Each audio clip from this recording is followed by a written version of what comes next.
Good morning, good afternoon, good evening, and good night, wherever you may be. And welcome back to the HCW channel, and welcome to another edition of HCW Show Squared. The show takes you format or formula of the HCW Show podcast, and stands in the power of, you guessed it, 2. I'm actually, as always, Dan, DP, or they all say nowadays, DpuizY. Yeah. And I am joined by the everlasting co-host himself. You could say he calls the shots nowadays. It's Mr. Impact, Craig. Craig, how you doing? You know me. It's that M-I-C, Craig, aka Mr. Impact. I am very well. A lot of wrestling this week, and more to come. And yeah, you could say I'm calling the spots. Oh. So, hey, and I'm back on social media now. So Hey. Welcome back on social media. Welcome back. Welcome back. Welcome back. I literally I got back on social media and then made up the graphic and started the podcast all in the space of an hour. Nice. So, Well done, dude. Like Eric Bischoff, I should say I'm back. But whether I'm better than ever is to be decided. That is fair. So I am also joined by another person who you've seen regularly on the channel. I am joined by one half of the always wonderful penciled in crew. It is penciled in Nikki. Hello. Nikki, how you doing? I'm good. I do not have an intro. I've never thought of one. But yeah, I'm good. Like Craig was saying, loads of wrestling last weekend. Brilliant weekend for Brit Res, and then this weekend we're off to Infamous, and it's also the Rumble. So just another busy weekend of wrestling. So yeah, happy days. How are you? Wouldn't ask for it any other way, to be honest. Like, wrestling is what gets me going throughout the day. Yep. And that is not all, because we've got a fourth person on for this episode. If you've been hearing, this little voice every now and then, sort of laughing at comments, or maybe say like a yeah or something, but you're like, who is that? Who could that be? Well, the answer is, of course, YouTube extraordinaire and list maker himself, JoshhyWrestling, making his debut on the show. Welcome to the show, Joshy. How you doing?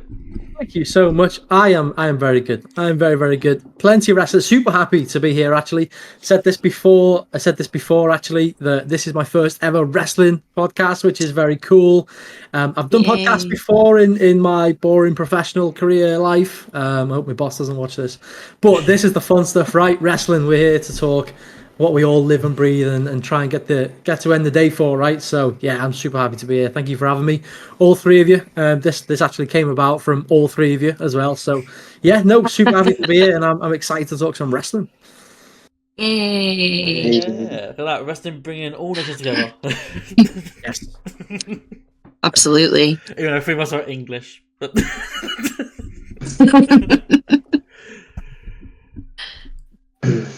right.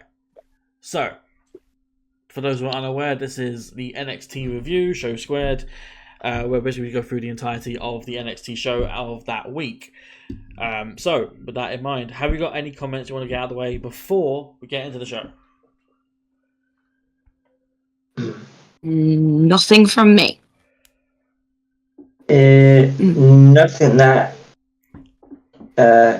avoids spoilers, so Fair. guess we'll get into it. Fair enough. And Josh, anything from yourself? no, nothing to kick things off, but bits and bobs throughout. Fair enough. So, with that out of the way, let's get on with this. It is NXT for the 28th of January 2025. We are in the last NXT of January, and we're set for a, on paper, big show with multiple high-profile matches, also including a Grayson Waller effect with overwhelming. So without any further ado, let's get into it. And of course, with NXT, they do this thing nowadays where there's not much filler, like before the first thing. So with that in mind, it's just the first match of the night. It is a tag team match. It is Julia and Bayley taking on a team of Roxanne Perez and Cora Jade. Now, I'll just talk about I'll mention the result rather than go through what happens in the match, because at the end of the day, you should go out your way to watch the matches and watch the shows as they happen, rather than take our word for gospel as to what happened.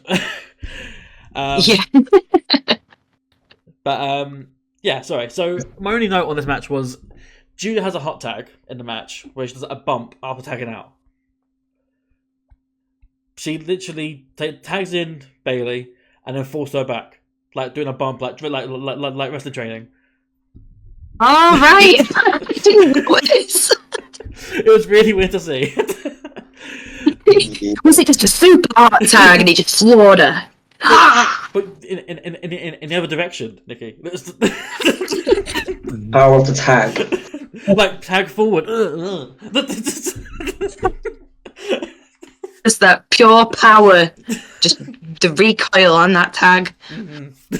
Sold it with a life. Take a bump.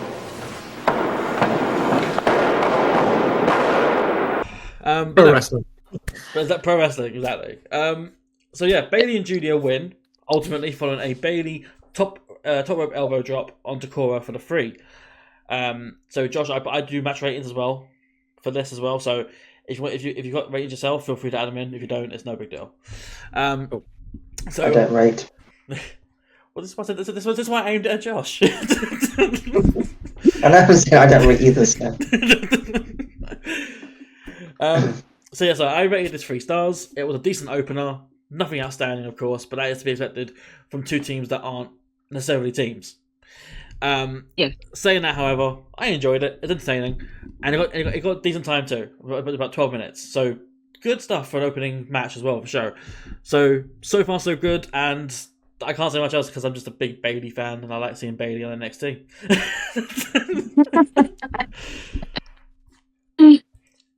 So I'll pass it on to whoever wants to go next. I agree. I agree with you. I enjoyed it. Like you say, Franken teams. So it's kind of we got a good fun match from it. I actually thought that Bayley and Julia worked quite well as a team. I thought it was. I would have preferred to have seen Julia get the pin though. But that's just me, you know. But yeah, again, it's always nice to see Bayley. We're getting Rumble season, so we're kind of trying to get that mix, and I guess get more eyes where they need to be, so that we can recognise. Oh, that's Julia. She tagged with Bayley in NXT, so it's just one of those. It's nice. That's why we're getting all these main roster stars coming down at the minute. For me, it kind of takes away from the actual NXT stars, but it was enjoyable. And I thought it was all fine. It was great. And also, ladies starting. Yes. Sean gets it done. Yeah. You Sean? Yeah. I got to agree. It was, not a groundbreaking tag team match, but like I said, I mean, although this ain't kind of not real tag teams, but we do have former tag team champions in this match, Cora and Roxanne. But yeah, I get what you mean. Roxanne's mainly doing her own thing, and Cora's obviously been on the injury list for what seemed like forever. Yep. Yeah, I enjoyed it for what it was. To Nikki's point about Julia getting the pin, I just think they needed a way to get Bayley involved in the title picture, to be honest. Yeah. I think that's how it seemed to me anyway. I will say the venue, it does seem weird watching an NXT show from that venue, because I'm so used to watching TNA episodes from there. There were TV World, they were there last week. Like, obviously they filmed a month before that, but they had pay-per-view there and everything, so the plus special there. But no, the venue looked good. they did really well with the space. Although they did bother me where the hard cam was. It was like over the ring person that kind of irritated me a little bit. But that's just my brain telling me that I don't like that. So, but all in all, heartfelt match. 4 very, very talented wrestlers, and I'm intrigued to see what happens with Cora and Roxanne after the miscommunication spot, which I'm not typically a big fan of, but at least there's a history of these two, of Cora turning on Roxanne, so maybe it goes the other way this time, or whatever happens. Yeah. But no, I enjoyed it. I can't really fault it too much. Perfect, just the right amount of time as well. Yeah. Yeah, and then from my point of view, a couple of things from what kind of we've summarized there between us. I think, going to the venue, first of all, I like that venue. I really like the style. I really like those style of if we're watching your Raw and SmackDown, not a lot can change in terms of the actual arena. You're looking at them. Yeah. Okay, that ramp's not different. That's not different. But I just like those different quirky ramps, those different setups with the screens at the front. You've got even down to the seating, the old retro-y different kind of look. I like that because it's just so it kind of puts into perspective the different places where everyone's going. Which is pretty cool. Onto the match, I thought it was a good match. I thought it was a cool match. Nice to see Bayley back on our NXT screens again. She's on 8 or 9 shows in a row now between Raw, SmackDown, and NXT. She's a workhorse, isn't she? Right? She is. She's turning up not only every week, but 3 times a week. Because sometimes at this point she's doing house shows. I know there's a decrease in house shows as of late, but absolute workhorse in my opinion. The match was good. I also read that it was Bayley's first NXT win since 2020. Not sure how true that is. But if that's the case, it's cool. But she's at home at NXT, isn't she? They absolutely love her on NXT. The match was good. DP, I remember the spot that you were talking about earlier where it just kind of flopped. But a lot of fun. The miscommunication thing at the end, I wanted to kind of pick up on. Where are we going with that? We see a bit of frustration between the two of them later on in the match as well. And then I think I'd probably agree with what you were saying there, Nikki, about Julia probably picking up the pin. Being the champ, but maybe they just wanted to play Bayley's music to end that section. It makes sense. Yeah, so I don't think Julia will mind it too much. I think if it was anyone else, she might have been a bit annoyed at. But nevertheless, nice to see Bayley back. I get it that she's doing the rounds to try and get the pull the numbers. I think the numbers are doing great, by the way. But I think she's doing the rounds just to it's Rumble season and it's just getting to as many people as possible, right? Good match. Enjoyed it overall. Nice to see women kicking off the show. Absolutely. Yeah, absolutely. Nice. I'm very glad you mentioned it though, Josh, as well, like the arena and the setting, because it goes into something that I wanted to go into, but I didn't know how to do it. Basically, it's sort of a would you rather, but it's not really that. It's more like your opinion. Would you rather have the same venue for wrestling, but it's all glitz and glamour, it's all very fancy, high tech, like Raw and SmackDown? Because it's always the same, no matter where they are. Or something like NXT, where it's more, it looks different every time when they go somewhere else that's not the CWC. Or if it's more gritty, dare I say a bit more indie as well. Like it just looks, it looks different. So do you prefer that, or do you prefer more indie, sort of dark, grittier sort of settings? I prefer the kind of more grittier, kind of intimate indie vibes. I always have, even before I started kind of going to live shows. There's always just that.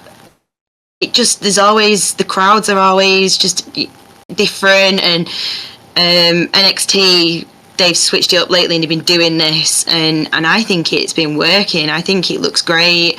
I do like it when they pop back, you know, to the OG, and kind of like AEW as well. They've been doing that. They've switched it from being big arenas to like similar kind of more gritty, more intimate venues. And then when they go back to Daly's place, it's just really, it's kind of comforting.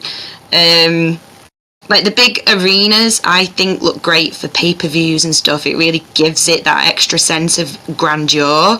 But when you see it every week, you know, it doesn't.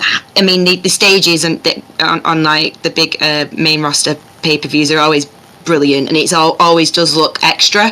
But I just feel like if they were a little bit more toned down, it would be even more like, wow, this is really big. But that's just me.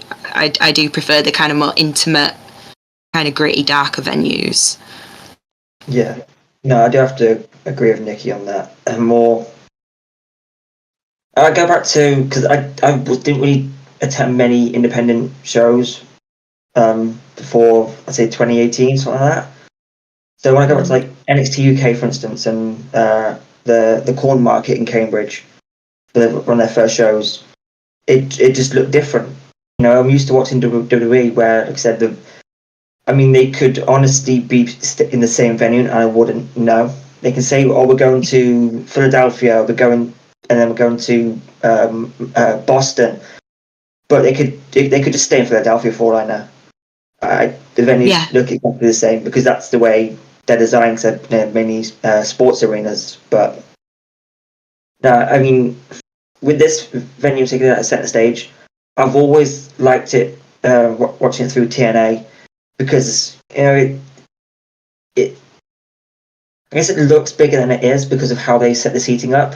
Like it's I don't know if you call it was Mike Bailey versus Kenny King in a fight pit match in that venue. So they basically turned it into the underground blood sport style, but lights down. In that venue, it looked incredible.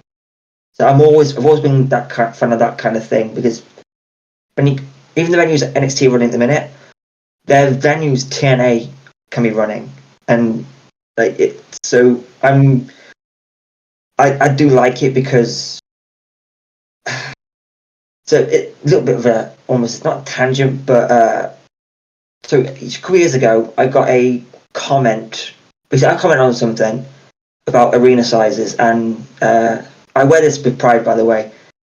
Jim Cornette responded to me saying, "That's the most stupid fucking comment I've ever heard." So I'm buzzing about that, you know, because I pitched Jim Cornette up to the point he had to respond to me. But you see, I basically said that because at that point TNA were trying to run big venues, but they weren't getting. It's basically how SmackDown was a few years ago and how AEW has been recently. You know, you move everyone in front of the hard cam and you've got nothing behind the hard cam. It's just tarp all over the seats. So I said, because TNA will run a smaller venue for a special with Wrestling Revolver, so it was maybe 400 people, but everyone was standing, everyone was shouting. There's only spotlights on the ring, and I said, I'd much rather TNA run these venues than run the bigger venues because they're going to make more money from these venues, especially when you're not standing out. You're paying extra to run these 1,000-seaters, and you're getting the same amount of people that you're getting in that venue. So no, I'm definitely more of a. I hate the term indie because, you know, half the people on these rosters started in those venues. Like, I'm not a fan of the indie term because you can go to these smaller venues and get just as good matches as you can at WrestleMania, but it's just very few people are seeing them, especially in the last from WrestleMania. I think it was WrestleMania 36. Like Shane McMahon, AJ Styles, and Randy Orton, Bray Wyatt. Which his matches should have been great, but they just weren't. But you get bigger, better matches, just fewer people watching and less, and not the names aren't as well known as they would be today. But no, I'm more all about these smaller, intimate venues. Yeah, you just be louder. Yeah. Yeah, 100%. I mean, I'm the same. You know, it's. I really, really do appreciate those small, grittier. You know, even in the sense of like if you do go to a local show and they've kind of got those initial like audio issues or anything like that. I just love that so much because they're not, you know, they're not competing with these high-end full-on productions, and people kind of need to remember this. But if we're keeping this, you know, in terms of like, you know, NXT and this one that they've done this week, I just love those smaller venues. That, I mean, that GCW one, GCW London, I like that one a lot. When they're walking through the crowd to get in, you know, there's not people, there's not, you know, barriers each side. They're literally walking through the seats. People are having to turn around slightly to see people coming in.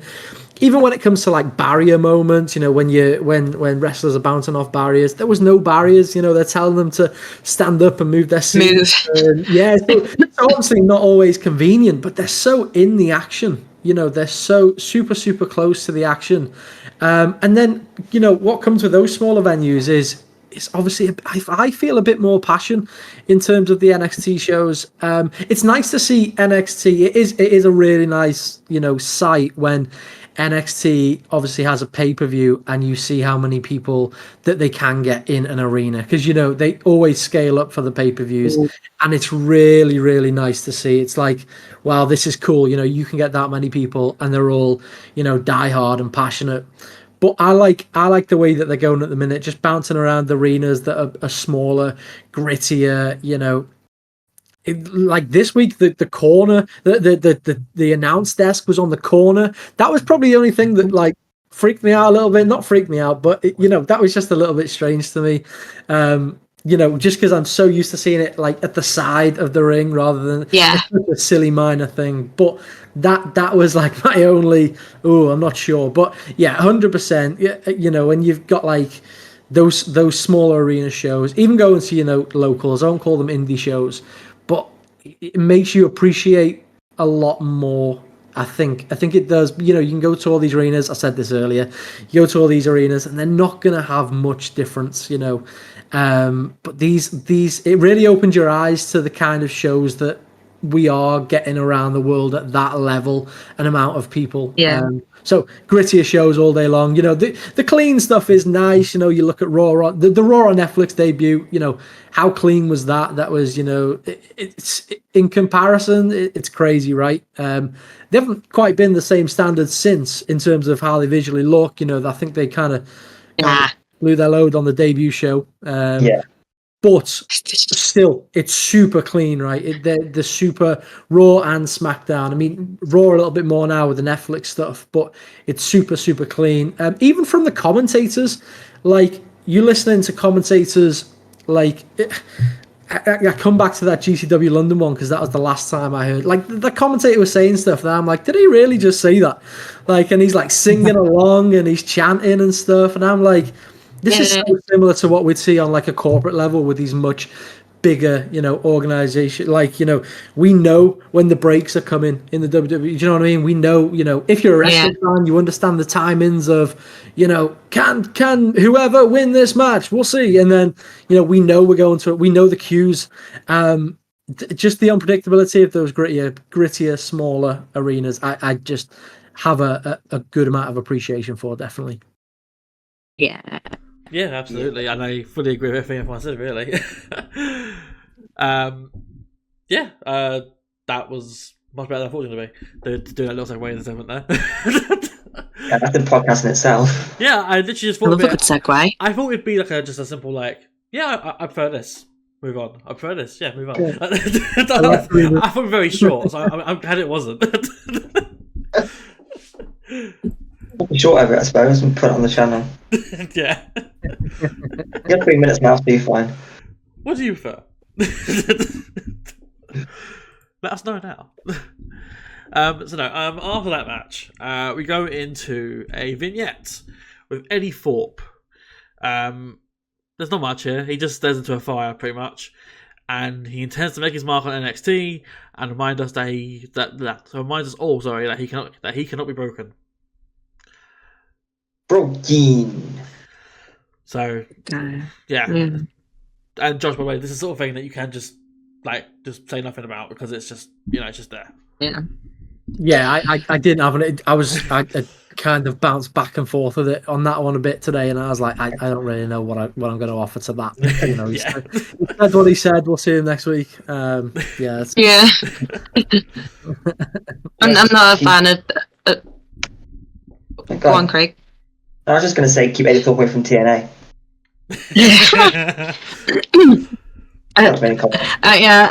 I'm not vibing with this new kind of bratty character we got going on. Yeah, I guess we'll see. We'll see, because sometimes hopeful. Yeah. Hopeful. That's all I'll say. So after this, we go into the next segment of the night, which is In the Ring. It is time for Grayson Waller effect with Ovemi. So out comes Grayson Waller, out comes Austin Theory. They're all up to whatever. They're all up themselves, and they big up Oba, saying like this is the next top prospect in NXT. He's the world champion. He's gonna be champion for a long time. But he got it over me, and then as we all know, the Femi Strut. Thank you. Just this little chorus of like. He looked badass when he hit his pose. Like, he always looks badass, but in particular this time, I just have to say, he looked. Yeah, Yeah. Brilliant. Yeah, so plus 10. Kudos to whoever got that shot. It was a good shot. We always look forward to him not only strutting down the apron, but then backwards. When he does it backwards as well, that's when we know we're in for something good. He does it forwards, then sometimes he just gets in the ring and we're like, oh, okay. But sometimes he does it backwards after he does it forwards, and that's when we get excited then. Yeah, absolutely. Never keep him guessing. Yeah. Do a little crab walk next time. Do a bit of sideways action. A sideways strut. But yeah, so they're all in the ring now. They keep bigging up over me until they basically say that they don't see the potential in Oba on the main roster. Which firstly is that's ludicrous. Like, there's so many people that come from NXT that weren't ready for the main roster when they went up.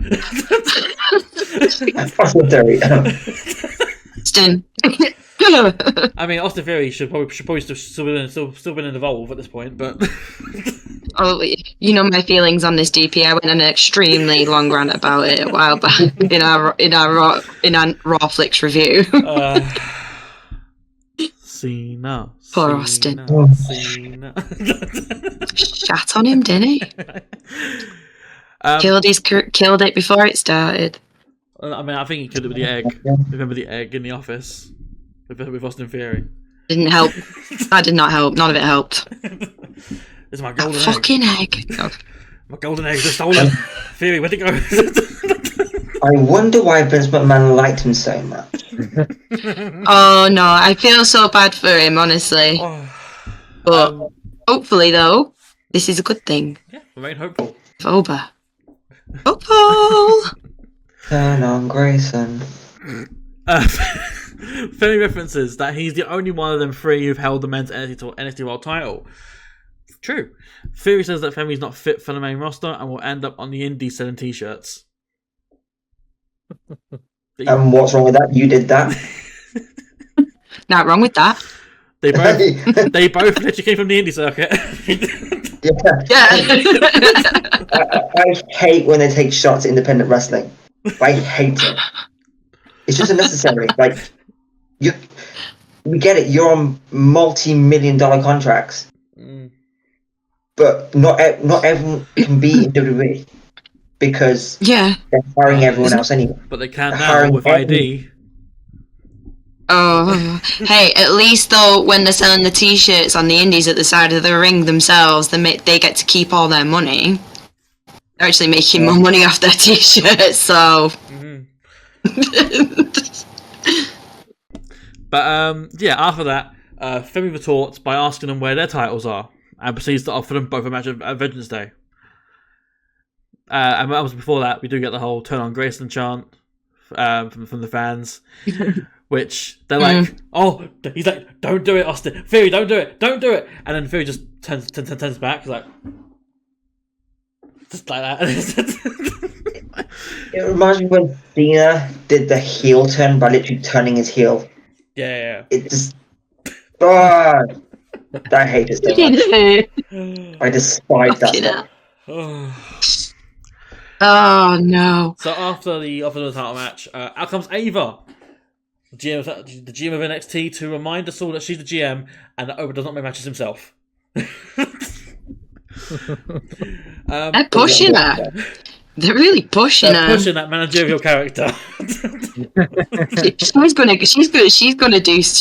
going to really blow up at everyone and make some real awful matches for them all to have to go through, just to remind them. And I hope she does. I want her to do like the equivalent of like Teddy Long on SmackDown back in like 06-07, where he's like, you're going 1-on-1 with Taker, and she's like, you're going 1-on-1 with Femi.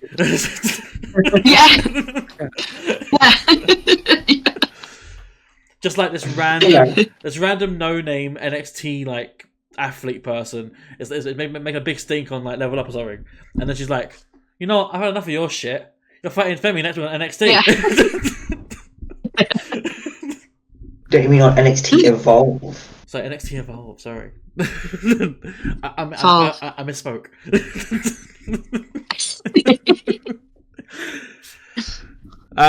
So Ava does say that, but then she's cut off immediately by Trick Williams, who says basically that title is mine and you know it. Ava, as in Ava knows it. Trick gets to the ring, stares down at Oba in the ring before clearing out Eita Down Under by himself. Okay. I don't know why they didn't have 2-on-1 advantage on him there, but whatever. Trick, after clearing out, Trick then walks into a fall from grace powerbomb from Oba, and that lays him out while Oba stands tall, while Trick convulses on the ring.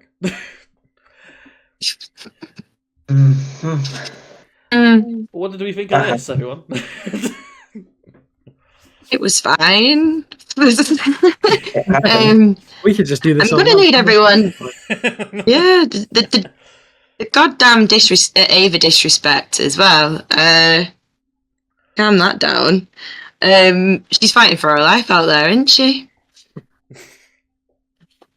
But yeah, the Grayson Waller effect is always, fun. It's always good. He's a great little shit. He's a great antagonist. He's really good at pushing buttons. It's nice to have them back on NXT a little bit. I actually really enjoyed Austin Theory when he was in NXT and Grayson. And like I said to you not long ago, DP, that I don't feel like Theory has really had the right chance. And so it's nice to see him down there and everything. But yeah, and then just, I don't know, it just all felt very, convoluted to me. Yeah, it felt very. And then it just all got very. Yeah, and then there was more and then Tricks there, and then it just felt a little bit. Yeah, but it was fine. Yeah, I mean, it happened. I was expecting a lot more from it, to be honest. I do like the Grayson Waller effect. I just can't stand Theory. Not just because as a character, I don't like Austin Theory. There's something about him that just really annoys me. I can't figure out what it is. It's irrational. It's like, I don't know what it is, but I just don't like him. And it's fair. down. Like, you've got. I don't know. I can't watch his Theory for very long. But yeah, anywho, I think Grayson Waller should turn on him. I'm done with this tag team. It feels like they should have gotten what they've had. Like they've been very they clashed too often, and like it should have run its course by now. Yeah. Like when they attacked at WrestleMania, all right, cool, but no one remembers that because everyone's too bothered about the Awesome Truth. Like, then you've got them, they were the first WWE Tag Team Champions since of the rebrand, and all right, but who really noticed? Like, I mean, Grayson Waller should have won the NXT Championship during his time in NXT, but didn't. Should have won 8 and then just full stop. The next thing. Precisely. Oh no. He won Iron Survivor, and then just feuded with Johnny Gargano and buggered off. Yeah. That was basically it. And then you've got Theory, who came up during COVID, be part of the many changing parts of was it? Also, you mean one of the thing. Zelina Vega and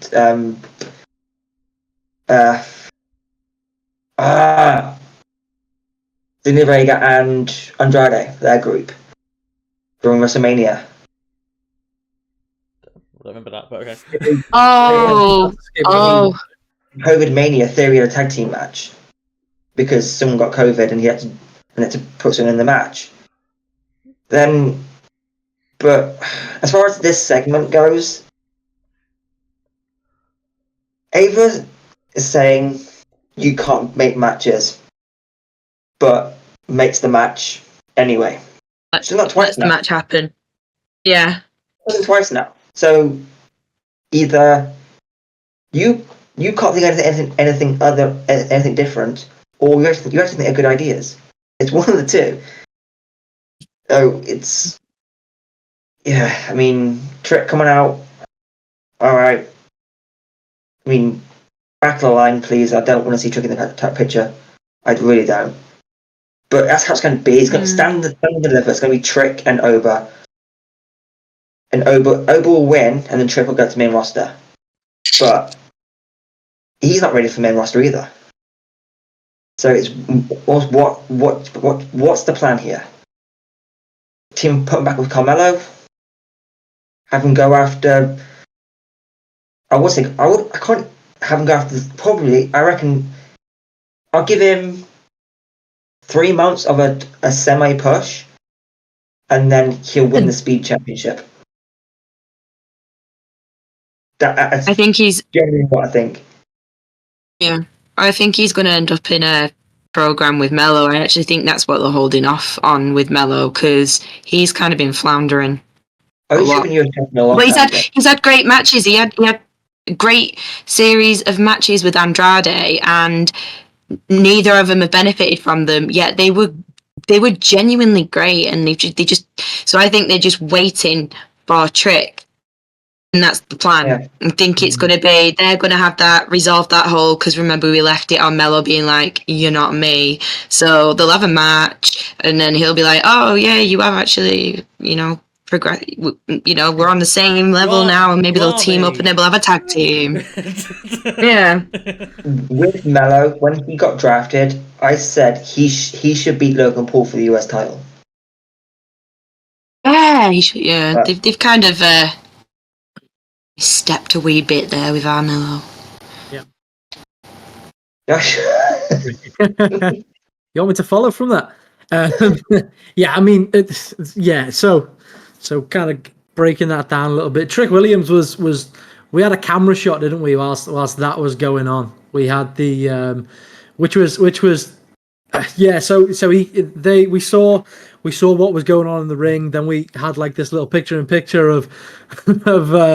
of him walking to the ring for what felt like forever. He was just walking. Like I didn't realize back there was like that big. So there was no surprise that he was coming out. Not that there really was anyway. We knew that he was probably not going to be happy about something. And then in terms of Grayson and Theory, like I thought this would be long gone anyway, like you said, to be fair, like I thought there was a moment where teams were breaking up a few months ago, and that was the one. If I was to put any money on it, that was the one that was going to happen, and it just hasn't. So is that kind of what we're going for here with this triple threat match? Maybe, both of them will probably want the title. I really do not know. Trick Williams, where does he fit into this? He took the power bomb from Oba. Oba looking great as always. Yeah. But obviously he's standing tall. They're gonna have that triple threat match. I don't know what's Trick Williams. Does he sneak his way into that triple threat match? I'm not entirely sure. I'm bothered about seeing that. It's nice to see. I mean, you look at, because that triple threat match is booked, right? For between Theory. It is, yeah. Yeah. So I mean, it obviously looks great for Oba, right? We see this. We see main roster stars coming over, and taking the loss for the title against the NXT champion, and it always looks good on the resume. And I think that's what they're doing here for Oba. Not only is he going to beat one main roster star, he's going to beat two, I think, in that triple threat. Trick Williams, I don't know where he falls in this, but for me, it's not in that match. Yeah, I don't know where it leads for him. Maybe stand and deliver. You're right in that, Craig, possibly. But I don't want to see him take that. But I want to see Oba, take on some fresh names.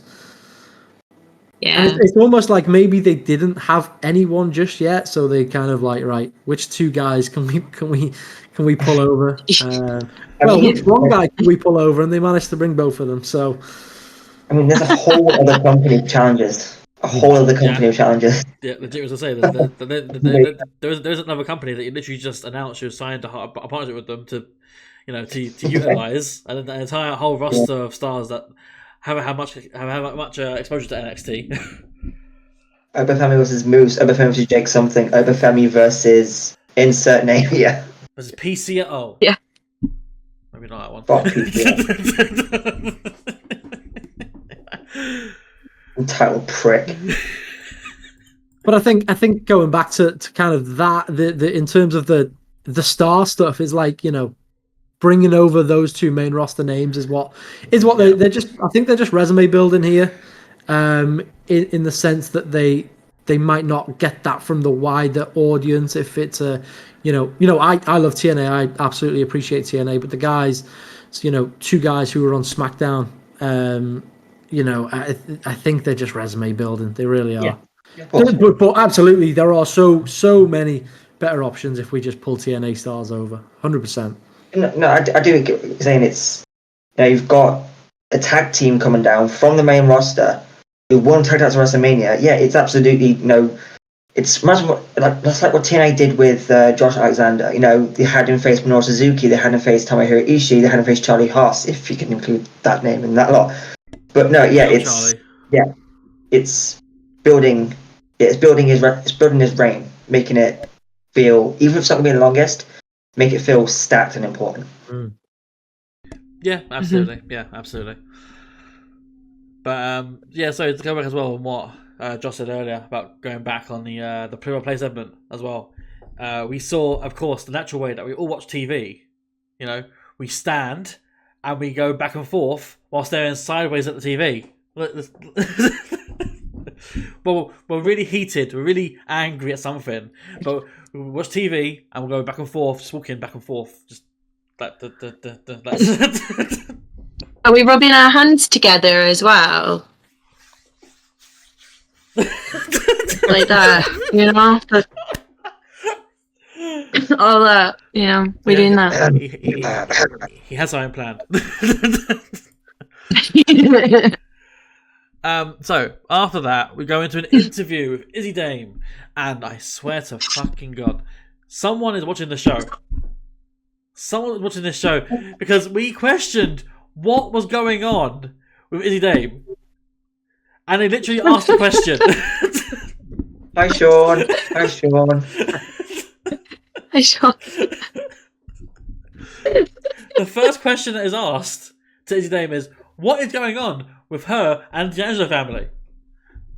which I'm fairly certain one of us said last week. I know before. You said it was past 2 weeks, yeah. Yeah. Question answered. Bang. Yeah. So Izzy reaffirms that there's nothing going on with her and the family, and that's it. Tony helped her with Sean Spears, who was stalking her, so she helped him with his men's North American title reign. That's it. She owed him a favour. Fair dues. Here comes Santa Claus. Oh, sorry, Rich Holland, who does not believe Izzy. And then in comes Stax, or Chan Lorenzo, to confront Ridge or stick up for Izzy. I'm not sure where to sound that one exactly. Yeah. But he does so, and then they get into a very careful, heated argument because they're on an elevated platform. So that's the best way to describe it. The security were there, just like gently pulling them away. Just be careful, guys. Don't get too. Yeah. Yeah. So, okay. All right. And, so, that is what we're going with, I guess. And they're going to build something else there. It is confirmed that Ridge is fighting Stax next week. So that'll be fun. Yeah. I believe they're actually a couple in real world. Oh, right, maybe they're bringing that in there, which will be why he's sticking up. What Ridge and Izzy? Or who do you mean, sir? No, Stax. Oh, right. Stax is with Aaron and Grace. That is. Oh, is he? True, yeah. Right. Oh God, yeah. Did they just get married? I think I just seen. I remember that the Twitch stream where I think a painting fell on Ariana's head or something. Yeah. Something like that. And she's been involved in this in Stax's crime spree story, playing the mob wife who's getting money from Tony. More money. Yeah. All right, so good. But so moving on from that, Trick has to stay in the ring because it's time for his match now. It's him in the second match of the night taking on Wesley. Waiting there a while. Yeah, literally. So Trick Williams, Wesley, who would win? Of course, it's Trick Williams, right? Right? Yeah. Wrong. It was Wesley. Wesley wins via DQ when Trick loses his temper and throws a ref to one side after ignoring his counts. By the way, we mentioned this last week. Referees made of paper mache. This one is thrown to the other end of the ring and gets back up straight away. Yeah. Good. Stronger in NXT. Been building his muscles, that one. Yeah. So yeah, I rated that 3 stars. It was going well. It was a good match. To be fair, where's the good job? Because there's only so much he can do with Trick Williams. He and his team of DuPont and Igwe have created a good Cajun atmosphere, which Trick had to sort of adapt around and fight out of. But every time they interfered, he got more angry, and then more and more to his temper. And then obviously put his hands on the ref and got DQ'd. I've seen so much online chatter about this particular thing that he's turning heel. This is set up for a heel turn with Trick Williams. No, it's not. It's not a heel turn whatsoever. He's just an angry face. It happens a lot in wrestling.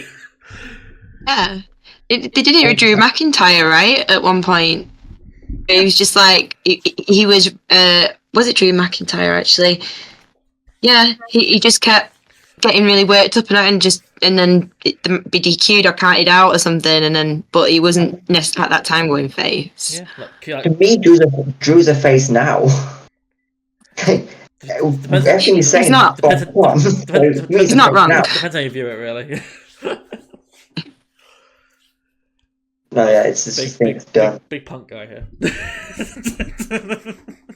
Big Drew fan here. Even Rollins. Big D energy. I love Punk too, but he's got to take what's coming to him. It's fair enough. Yeah. Yeah, he's got to eat some shit.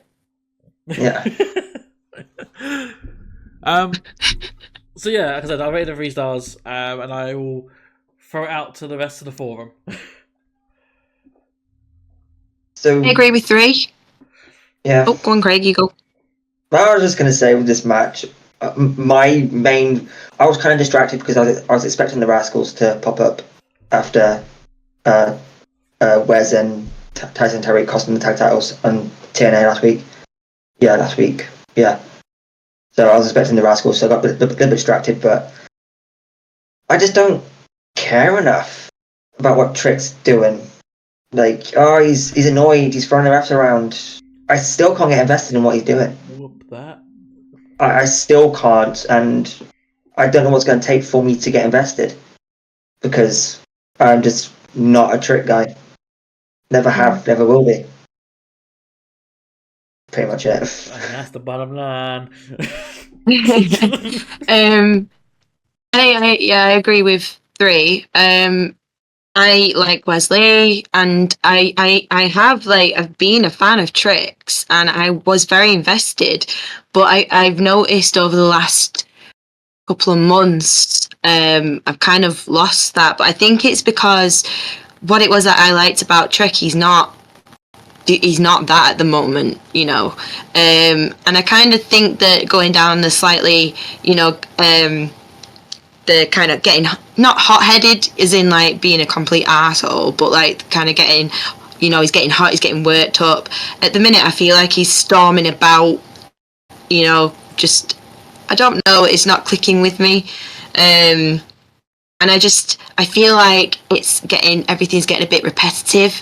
I feel like he needs something new. He needs a new story. He needs to be going against different people, and I just feel like Trick's story has been the same for a while now, and it needs something else. It needs to change. But Wesley, but I wasn't particularly invested in this match. Yeah, it feels a little bit stuck in the mud with what they've got going on with him at the minute. You know, he's done something for so long, and you know, it's worked to a certain extent. But now, I don't know. This kind of comes off a bit stroppy, and I don't know. The throwing the ref about stuff is just all a bit much. And when he shrops to the ring, it's all just a bit. I really don't have much to give you here. Wesley, I am a fan of Wesley. I do like Wesley a lot. I did also think we'd see the Rascals. You know, but it is what it is. I haven't really got too much to say on this one. Just do something different with Trick. I think. Yeah, fair. I've got an idea, guys. What if we gave Trick a golden egg to look after? No, it's never worked. Okay, fine. I am Because hilariously, that's been done. I am genuinely concerned that Trick's going to come to TNA. I am genuinely concerned. Let him. I don't want that. I think he's going main roster. Oh yeah, he probably Yeah. Mm. What's happening at the minute, I just got this horrible feeling. Maybe he'll get involved in the Rascals and the Wesley and Tyson Terry storyline in TNA. But then again, the Rascals did help Ace Austin this week, so I don't know. But I thought that might be the way they go with it, but I just got this feeling he's going on to TNA for, even it's just like a pop-up, like take out some frustrations there. I don't know. Yeah. Mm. I think So go on. as much as I don't want him to, Trick is arguably one of their top guys, so I think he should at some point, because balance out a little bit, but I don't really want to see it.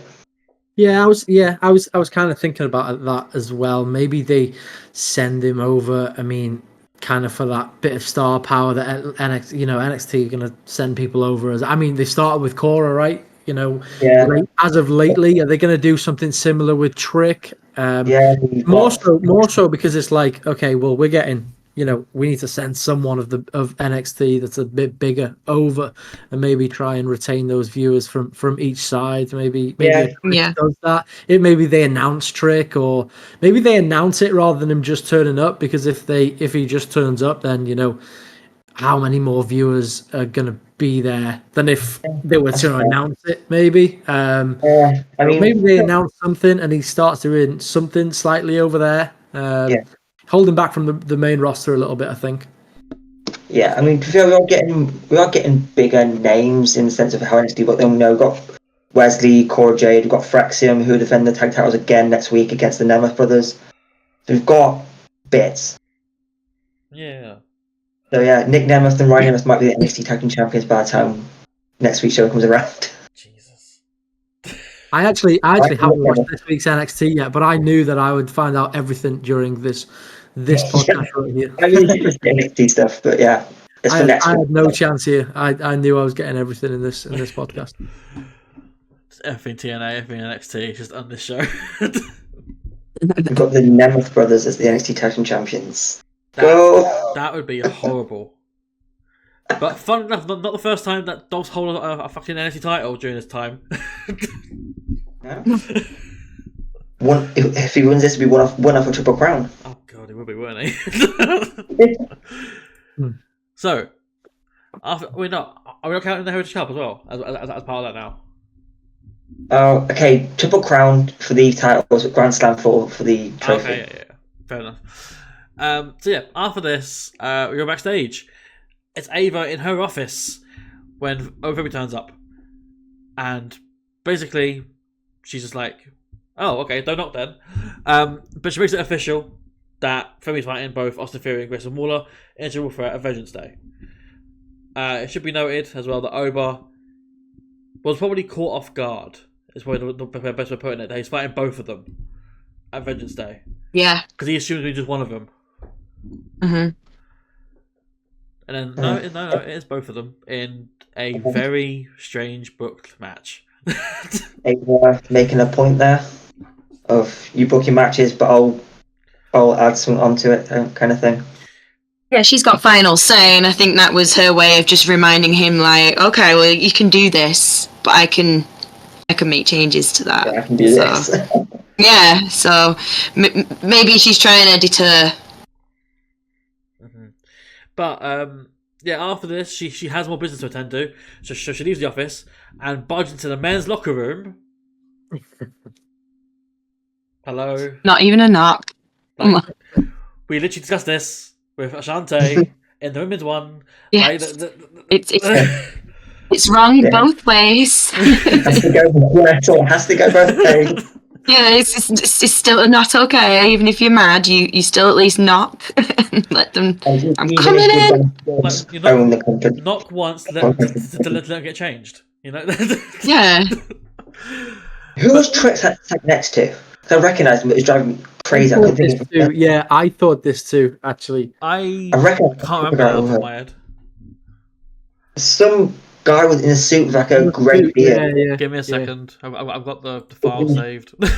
It's driving me crazy. It's like, who is that? I know that face. I just can't figure out who it is. Give me a second. Talk yourselves. I mean, I noticed two people flinched who were in towels, and I didn't recognise them either. Like when they were still there, had wrapping towels around them. Like, but who are you? I just hope they told the rest of the guys in the locker room that was going to happen. Yeah, we definitely won't get you in the shot, and then they storm in and they end up getting everything. Yeah. Oh, could you imagine? Yeah. Just a little knock. Are you decent? That's all. I thought she needed to do. Yeah. I need to come in. Yeah. I mean, in fairness, they should be ready anyway because they're live, so maybe they should actually be ready. But, you know, there's a good chance there's going to be cameras around. Yeah, absolutely. Yeah.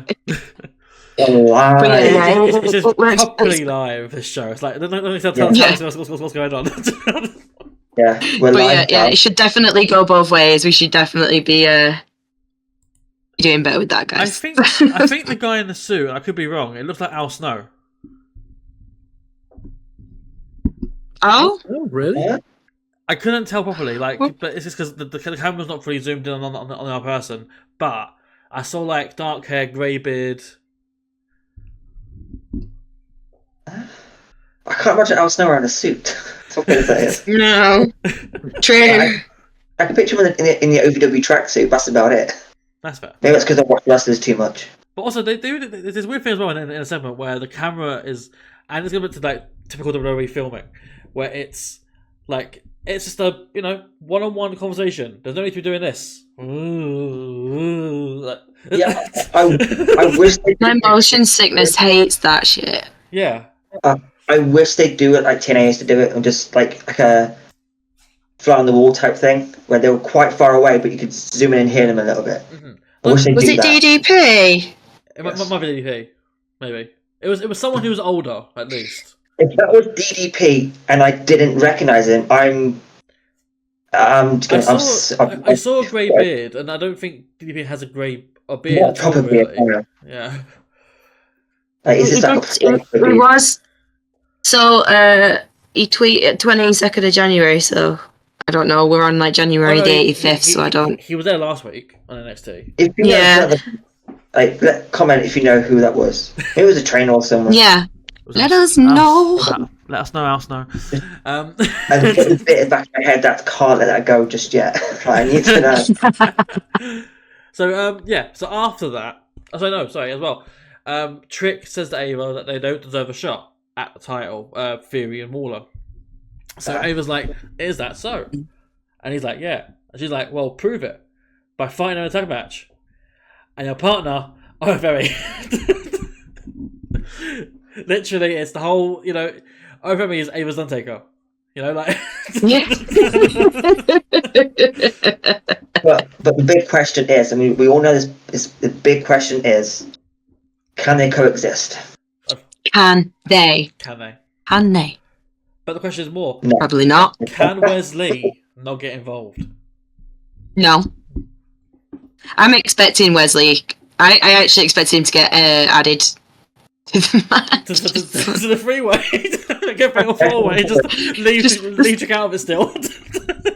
just keep adding people. Why not? By Avengers Day, it's a whole Royal Rumble just in February. Just that one match turns into a little rumble. But no, after that, we go into the third match of the night, which is for the Women's NXT North American Championship. We have champion Fallon Henley, along with Fatal Influence, taking on Shotzi, along with Gigi Dolan and Tatum Paxley, who might be going by a trio's name of Chemical X. Yeah, I was going to ask if they get a name yet. I didn't notice if they did or not. It's not official, but I've seen it on social media. Okay. There was an image of three of them wearing the shirt, and then who was it? Was it Bailey or someone afterwards? Also had a Chemical X top on, like supporting. But yeah, X is what they're doing. I think that's what they're going for. I like it. Yeah. For a minute, I thought it was a band that I wasn't cool enough to know. That's fair. Yeah, they're very much in different music circles than I am. So maybe it's that I'm just not cool enough to know who they are. But okay, I'm pretty sure it's Powerpuff Girls, no? It's Powerpuff Girls. It's the Gothic Powerpuff Girls. Yeah. I love that. Yeah, it's the Gothic Powerpuff Girls. I love that. So, with the match itself, Henley wins and retains with the hoedown, which is a famouser, or the more wrestling logic move. The more wrestling logical term for the move is probably a standing leg drop. I don't know what the actual term would be for it wrestling wise. So I rated this match 3 out of 5, 3.5 stars, so 3.5. It was a good match and probably the best one so far of the night. It's good to see Fallon get a title defense without having to rely on her faction mates too. It gives her more credibility in that sense. They showcase Fallon as someone who can pinpoint and keep working on a specific body part, like here with Shotzi's knee. I quite enjoyed it. Keep it up. Honestly, I'm more like this with Fallon. Yeah. I again, same on the ratings. I was starting to get nervous with Fallon. I love Fallon, but I was starting to feel like she's got the title around her waist, but it kind of feels like an hour title kind of thing, and I don't feel like she was necessarily shining through as the champion. I felt like she was kind of back here, and I was saying to Mike literally as they were making their entrances about it. Match is great. Fallon is fantastic in the ring. She is talented. Shotzi was great. I enjoy seeing Shotzi back and healthy, and like you just said as well, it was really refreshing to see Fallon on her own and standing on her own and without needing her friends there. And then afterwards as well, you know, JC tries speaking for her, and you see Fallon's kind of so. I guess it's intentional that she felt like she was being spoken for and blocked, like kind of crowded a little bit, so I can make my peace with it now. It makes sense, so I try not to get too mad about things too quickly. I like to let it breathe just in case, and I'm glad I did. So but yeah, it was an enjoyable match. It's good, and yeah, I'm just really glad to see Shotzi. Yeah, again, this theme here, I agree. Fallon, from the inception of that title, I wanted Fallon as a champion. Yes. I thought this title should be made for Fallon Henley. Mm-hmm. Then Fatal Influence came about. I was like, okay, let's see where this goes, because we've said it on here a lot. Fallon doesn't necessarily fit the mold of that group, but I think she is more now. But there's still a feeling of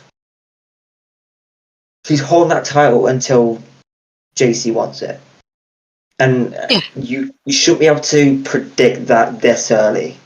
Like, it feels like Fatal Influence has been around for 5 minutes, and now they're probably going to be breaking up quite soon. Judging, if we're going off wrestling history and the way they've been talking and the way they've been reacting to how they're the person's talking, doesn't seem like it's going to last very long, unless they just do a whole Fraxium thing and just keep it going, to keep teasing it, keep it going. But I don't see that one happening realistically. But Fallon shone in this match, and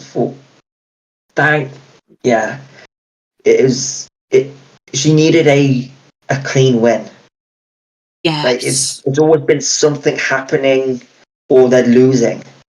Like, that group can't string any momentum together unless it's a big match, apparently. But as far as the match went, when Fallon was targeting Shotzi's knee, I flinched quite a bit, because it hurt, man. It hurt, especially with Shotzi. My short-term memory's gone to shite. Shotzi, the history of her knee. I mean, I remember going back to, I think it was 2017. Like, she was close to signing with TNA, but they got hurt during her big match, so it didn't happen. And then she got injured. It's just very, unfortunately, that knee is very injury prone. But I thought they did an excellent job, and obviously, I won't get into it because I don't know if I want to talk a bit more depth about the end of the match with who came out. But I mean, Shotzi was never going to win, as annoying as that is, because Shotzi can make a very good women's North American champion. I mean, she's been on the main roster for long enough to where it's kind of like Michin, where they didn't get an awful lot in NXT, haven't really done an awful lot on the main roster, but when they come down, it feels like a big deal because we know who these people are. So I thought it would have made sense, but again, it's clear where it's going, and I'm just wondering how much longer Fatal Influence are going to be around for. I think they'll stick to the name Fatal Influence with just JC and Jasmine. I think Fallon will, but then is it too early to turn her back? Is it too early to make her a face again? I mean, it's been just under a year since her heel turn. Is it too soon? I don't know where they can go with this, to be honest. And it's kind of making me a little bit crazy that I can't figure it out. But I'm trying to enjoy it. That's the beauty of pro wrestling. Yeah, I mean, it was a good match. It was. I was the same. It was grimacing to watch that knee get attacked. If you know the history of the knee, and it's just not nice to even think about, is it? Let's play on something that she's had a lot of issues with in the past. Let's really play on it. But I thought both women did a fantastic job. Originally I was a bit confused with this one because originally we know that Stephanie won that fatal 4-way, right? She then took on Shotzi a week later. I mean, she won the fatal 4-way to become the number one contender, and then a week later she fought Shotzi to confirm the number one contender, and then lost to the Roller. I thought that was super, super strange. I couldn't. My head could not comprehend. Like, why is it? Whatever. Anyway, but I didn't really understand when this match was going to happen. It turned out it happened this week. It was really, really good match overall. We've kind of touched on it, that it was nice to see Fallon do her own thing and have a good match without really getting anyone else involved. It was a good match. It did its bit on the card. To be fair, plenty of women's wrestling on this card, by the way. It was good. It was overall enjoyable. How long Fatal Influence are around for, I'm not sure. We see, and I don't really want to touch on the promo that's going on later, but that even that could probably add into what's going on here and how long. Like you said, Craig, there shouldn't be cracks this early on, in my opinion, unless they were actually going to, we'll talk on that promo later, I'm sure, but I think there shouldn't be the cracks this early on, and apparently there is. So maybe we do see the 2-person Fatal Influence eventually. But yeah, who knows? Overall, enjoyable. Yeah, absolutely. Fair enough. But speaking on the next part of this, is the post match, and Fallon celebrates with a title on the ramp for approximately 5 seconds before suddenly we hear music, and we're like, oh, okay, now we know we're going with this. It's Stephanie Vakir. She's here to confront or face Fallon, and we get told by the announcers, by the commentary team, that it's been made official. At Vengeance Day, it will be Stephanie Vakir and Fallon Henley for the Women's North American title. Cool, I guess. It's not like cool. I don't think anyone's surprised by it. I mean, no. Is this why that happened though, about Stephanie winning that fatal? So that they could keep that match for the pay-per-view? Is that what we think? So they wanted Shotzi. So my thinking was she won the number contendership in the fatal 4-way. Vakir did, and then because Shotzi had a claim because she pinned Fallon in a tag match, that they fought to determine the number one contender. Yeah. Which, because Shotzi won, that would then void Vakir's claim to number one contendership. That's a tough one to take. Because it was also a roll-up. It was also a roll-up between Shotzi and Stephanie as well. So yeah. We're also outside interference too from Fatal Influence. So there's a lot there to unpack if you really wanted to go into that, but but I do think it was just protect the match at the pay-per-view. I had to. There's no real reason to make it that convoluted if it weren't going straight to the PLE with Stephanie and Fallon. Yeah, I think they were pretty clever with it, weren't they? Because then on the previous pay-per-view they had a great fatal 4-way. So I think they knew what they were doing. I do think they knew what they were doing. They had Shotzi in the middle. We're 2 weeks away from Vengeance Day. So yeah, I think they knew what they were doing with it. They knew that Stephanie wasn't going to be the number one contender after that match anyway. I think, but that's why they're the writers. Yep, it should be us, but whatever. After that, we go backstage. We see Kalani Jordan. She's approached by Karma Petrovic, who wants to thank her for her interference in Karma's match last week. against Jada Parker. However, Kalani just snaps at her. Kalani says that she didn't do it for Carmen. She did it for Kalani. So very much how like she did it for The Rock. She did it for Kalani. She then goes on to further attack Carmen verbally by saying that she's delusional and that Ashante will leave her. Yeah. It was a bit out of pocket. That's a bit just not like just not like Kalani as well. Like Kalani's always been sort of like, you know, like, don't control me, don't tell me what to do, I'll do my own thing. And then suddenly she's just throwing shade at Carmen because of her relationship with Ashante Adonis. Yeah. She's getting angry. Yeah. She's going down the trick route. Yeah, I like to say, I mean, I know I said wanted a bit more edge to Kalani, but they're still learning and developing, and sometimes it's like you immediately go straight to that kind of being nasty, kind of like brat or whatever. But like we say about the GCSE kind of high school storylines, it's learning, progress, and developing, you know. And so I was kind of like, all right, I mean, fair enough, you could have a go at her, but why the random pop at, oh, and by the way, while I'm here, F you and your boyfriend. I was like, I was like, oh, all right, Kalani, she's pissed, but yeah, I'll see where it goes. I'm a bit like, you know, going a bit mean girl with it, but okay. Yeah. All right. I would have absolutely have laughed my ass off if it was just like she stopped for a moment, just like, did I mean to say that? I didn't mean to say that. Oh my god, what the? Yeah, I'm sorry. Why If did I say she acknowledged it was, oh, I'm sorry, that was a bit more. I went a bit far there. I'm sorry. Having some really big feelings today, it seems. Oh. Dear diary, today I told Carmen that. Yeah. Oh, But yeah, we'll see with that. We'll see. no, I do agree. It's giving GCSE drama. Yeah, a little bit. Giving. Craig, any comments on the Kalani and Carmen segment? I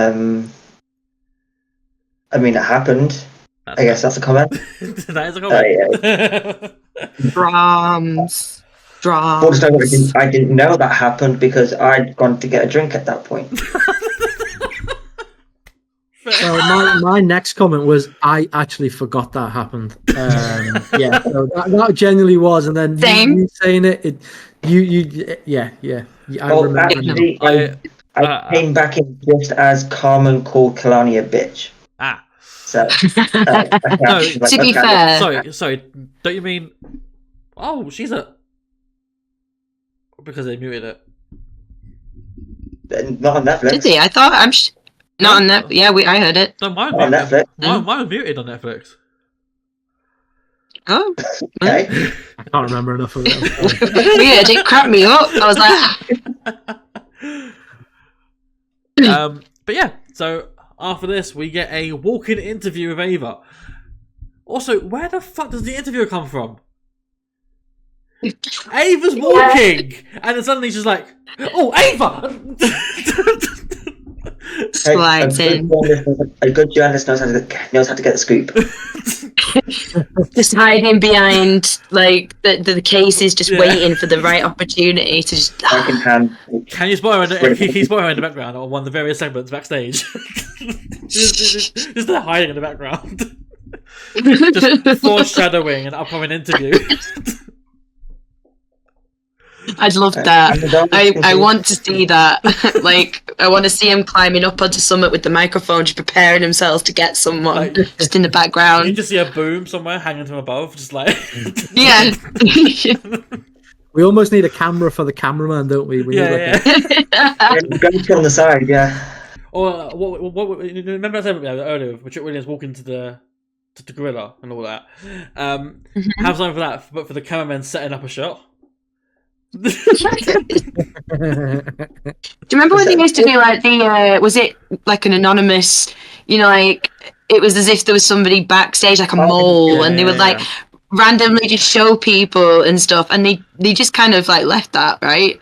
Just Yeah, bring and that back, but just stalking the backstage reporters. That's it.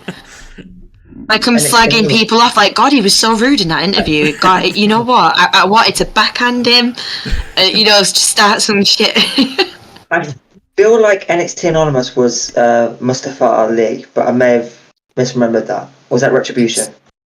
I don't think it was anyone, was it? I think it was just a thing that happened. I remember Ali because Ali and Sammy Callahan had the same gimmick at the same time. I remember that. I think they've done it since he's been gone as well, though. I know. I can't remember who it was. I know Ali had that gimmick instead of Sammy Callahan because I remember it was at the same time. Callahan was ICU, and I think Ali was. It might have just been in the build up to Retribution. Possibly. Maybe. But I know it definitely happened. They've definitely done it after They were doing it. left. Yeah, they were doing it during 2.0 and stuff like that. It was a wild trick and be like all. It caused a couple of little things, but they never really went into it. I thought it was Reggie at first. It was never too big. Oh, It was always sort of like, look at these two hanging out backstage. What does that mean? Or they just show someone in the parking lot and it just say like, no, and yeah, it didn't really go anywhere. Or shout out to anyone who remembers I Spy. Alex Shelley. Paparazzi Productions. No. No. My memory Sorry. is like old Attitude Era, like I don't know what it's called at the time. Tasmanian TV, it was called, and it had like all these like controversial segments backstage where someone was kissing someone backstage, or someone was going with someone's bag backstage, or something like that. Or Big Show going to the toilet. Well, that too. Because wrestling. He ate too many of those spice nachos. Anyway, in the interview, after Ava is physically attacked by an interviewer, Ava is sick of dealing with Trick's issues lately, and she's looking for Julia's next challenger. But before she can say it, she's interrupted by Roxanne and Cora. Roxanne demands her rematch because it's in her contract, and you lose the title, WWE, you get a rematch. That's not been a thing for a few years now. And Ava goes on to say that she was going to announce Julia versus Bayley versus Roxanne, and Roxanne's okay with this. She's like, "That's great, that's good. I got one shot." Cora's like, "No, it's not okay," and then Cora walks off. Mm-hmm. Ooh. We're getting tension building. Yeah. Roxanne kind of threw her under the bus as well. She was like, "It's not fair. She's the one who got pinned," and like. Mm-hmm. That's why Cora was like, "No, we're not. It's not okay." Because she just basically was like, "Yeah, fuck her. Where's my title?" There is They are. There's something going on. There is. They're gonna. She's dropped off. To be fair, but I mean, Roxanne was a bit. Yeah. She was rude. She was like, well, "It wasn't even me got pinned." Mm-hmm. Yeah. Throwing shade at her partner. It's a lot of bratty behaviour going on at the minute, isn't there? Just having proper brat. Everyone. A lot of petulant children right now in NXT. Poor Ava, she's just like. Yeah, it's very and then just Oba, who's like this massive titan of a child. He's just chill. Considering Cora's getting a shot at the Knockouts World title, she doesn't seem very happy that she's not in this. She's not in this title picture. Yeah. I think that's more just she's annoyed at NXT and annoyed at Ava and Roxanne, and she's found opportunity elsewhere. I like it. Yeah. I like that because in away from main roster and all the kind of AEW on the I know you don't like the independent circuit. You see that, people go, all right, I'll go and make something happen over there, and and I like that. I like the fact that they're utilizing like TNA and everything as. All right, well, cool. I'll just go over there, and I bet I can get opportunities there too. I know it's probably frustrating, like it is when main roster stars come down to NXT. But I think, like you were saying earlier, make TNA feel important. And I know they didn't really talk about it much on the show, but I think that they're going to do that. I don't mind. Hopefully. I don't mind necessarily. Like, Bora versus Marsha is going to be a great match whenever it happens. Oh yeah. So as long as someone's going to win a title from either brand at some point, and it's just how, because that's the big test for me of how the relationship's going to be. If it's TNA, then hopefully don't shit all over it. Like, if you're going there, okay, but kind of like New Japan when Finn Juice won the tag titles. They took them to Japan and it worked out really well for everyone involved. But but obviously with the rumours of WWE already looking to buy TNA off.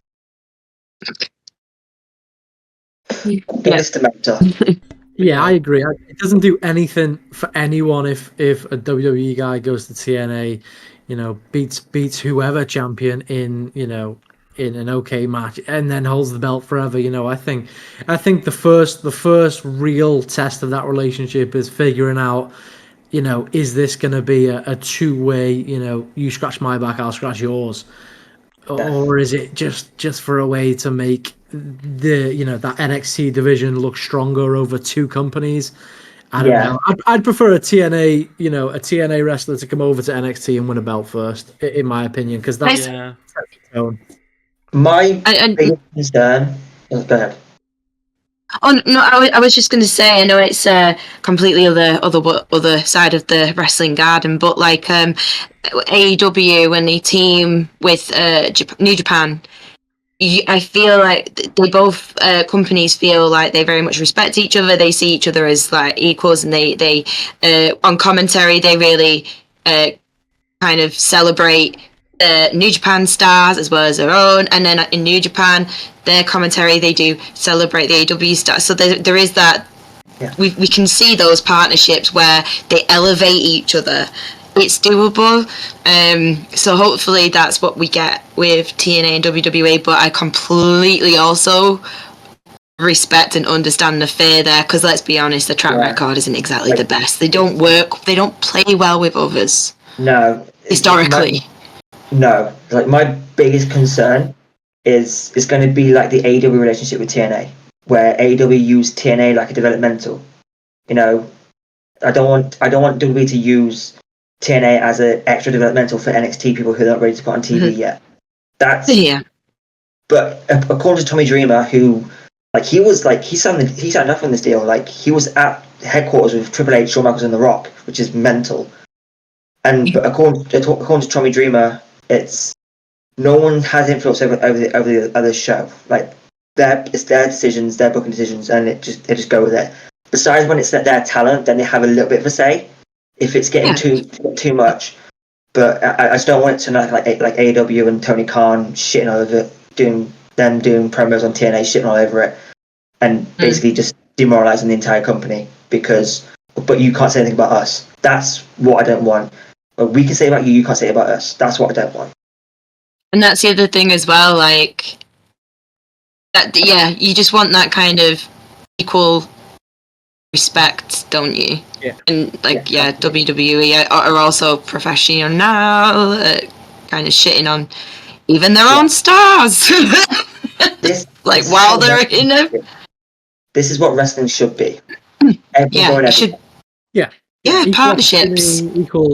Equal respect, responsibility, opportunity. Like it has to be in play. Like, what are WWE doing for wrestling if they do take up on a partnership with TNA and they just trash all their guys just for the sake of having a fourth brand, because that's all it would eventually become if that's what WWE was.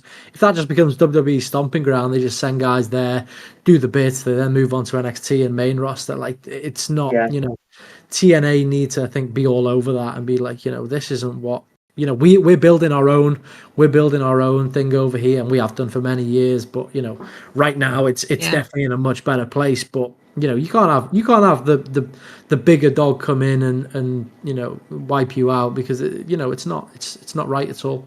No, it has to be mutually beneficial, and if it's not, then if WWE end up buying TNA, then I've said it before, I'm done with wrestling completely. If TNA goes away, I'm out of wrestling completely, because that's the company I got me into wrestling. It's the reason I'm a wrestling fan.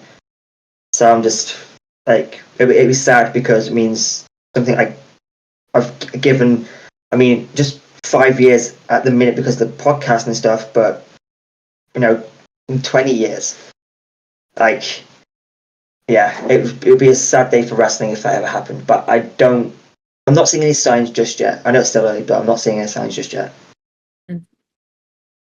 Yeah. Keep Tessa away from the main roster, please, as well. I don't want to see her on there. I mean, Jordan's gone there apparently. She's allegedly Jordan's signed. That's what I want to do. If anyone wants to jump on that about Tessa, let's go. Let's stray away from mentioning Yeah. her traditions in wrestling. So after this, we go to the fourth match of the night. It is a singles match between Ethan Page and good old uncle Cedric Alexander. Ethan wins with a twist of fate. I rated 3 stars. My first comment here is it's very easy to forget just how good Cedric actually is when he's not frequently used on TV. Ethan being displayed as a heartless, cruel monster is actually what he's needed, rather than him being a cocky joke of a threat or a heel. He won a title in a fluke way. He was treated as a Joker's champion, really. Good talker, but that's about it. Otherwise, he couldn't really back up his words so much. Unless it was oh, Dante Chen. No offense to Dante Chen, but, is it going to be a 5-star, high-profile main event match? It's going to be there as a 2-minute, 3-minute match that Ethan's going to win just to sort of bulk up his resume a little bit. He doesn't do well in big matches. And the only one I think he won in his title reign was against Joe Hendry. Yeah. Yeah, I think so. That title reign, though, was a bit of a mess. Yeah. So seeing him in this way, being more just serious, being more ruthless, it works a lot more. And I'm gonna see this now from him finally. Cedric was just another pawn in the ultimate story of what is going on between Ethan and Javon. But I'm all for this happening. And Cedric also got a good showing out of it, so I can't complain. Yeah, I agree with you. I enjoyed it. I've been saying for ages that Ethan was doing some really good work on Ring of Honor. That kind of what he's doing at the minute. That was it, and he did actually do. I think me and Mike mentioned this a few weeks back. Back then, he did the whole kind of nothing's working, I'm going to have to do things differently, kind of did a very similar kind of promo, very down on himself kind of thing, and something's got to change. And then he had an edge, and then he started getting better matches, and they were very hard hitting, he was getting better dance partners, but there was already so many things happening that it just all kind of fell to the bottom. It didn't really get to flourish, so I was hoping to see this, glad we did. Really, really wonderful to see Cedric. Like you said, it's so easy to forget how great he is. He's been consistently underutilized. I think he's a really great addition to the roster, and I'd love to see more. But yeah, like you said, I think he is just kind of he is just a play piece to add to the Javon and Ethan's story. But yeah, it was just really enjoyable match. I really liked seeing Cedric. He's just not missed a beat, really. It was just great to see him. So yeah, I enjoyed it. Yeah, same again. It's like it's been pointed out, Cedric is just there to fill a bit of space before we get the Javon and Ethan match. Probably going to be at Vengeance Day, a non-sanctioned, something like that. I'm a big fan of Cedric Alexander. He's for me, Cedric's finish at the lumbar check is in my top 8 finishers in wrestling, but we never get to see it. We never get to see it, and it's really frustrating because he is so good, but he's just kind of there to be a filler for whoever needs it at the time. Yeah. Whether it's Ashante or whether it's Javon, like he's just there to fill a bit of space for whoever is entering a feud. But I'm liking this side of Ethan. Again, like you pointed out, Nikki, he did in Ring of Honor. Against kind of going differently. He did it in TNA too, but that ended with the Karate Man, so at least we're not heading down that direction. But no, I'm liking that he's using I said it last week. I'm liking that he's using the new finisher, but it needs a name. I think he hinted at it this week in that Big Joe's is saying that Ethan Page stealing another smile, but I don't know where that goes into a name. But again, it's just a little bit of my brain that doesn't like it when finishers don't have names or tag teams don't have names. It just irritates me. But it was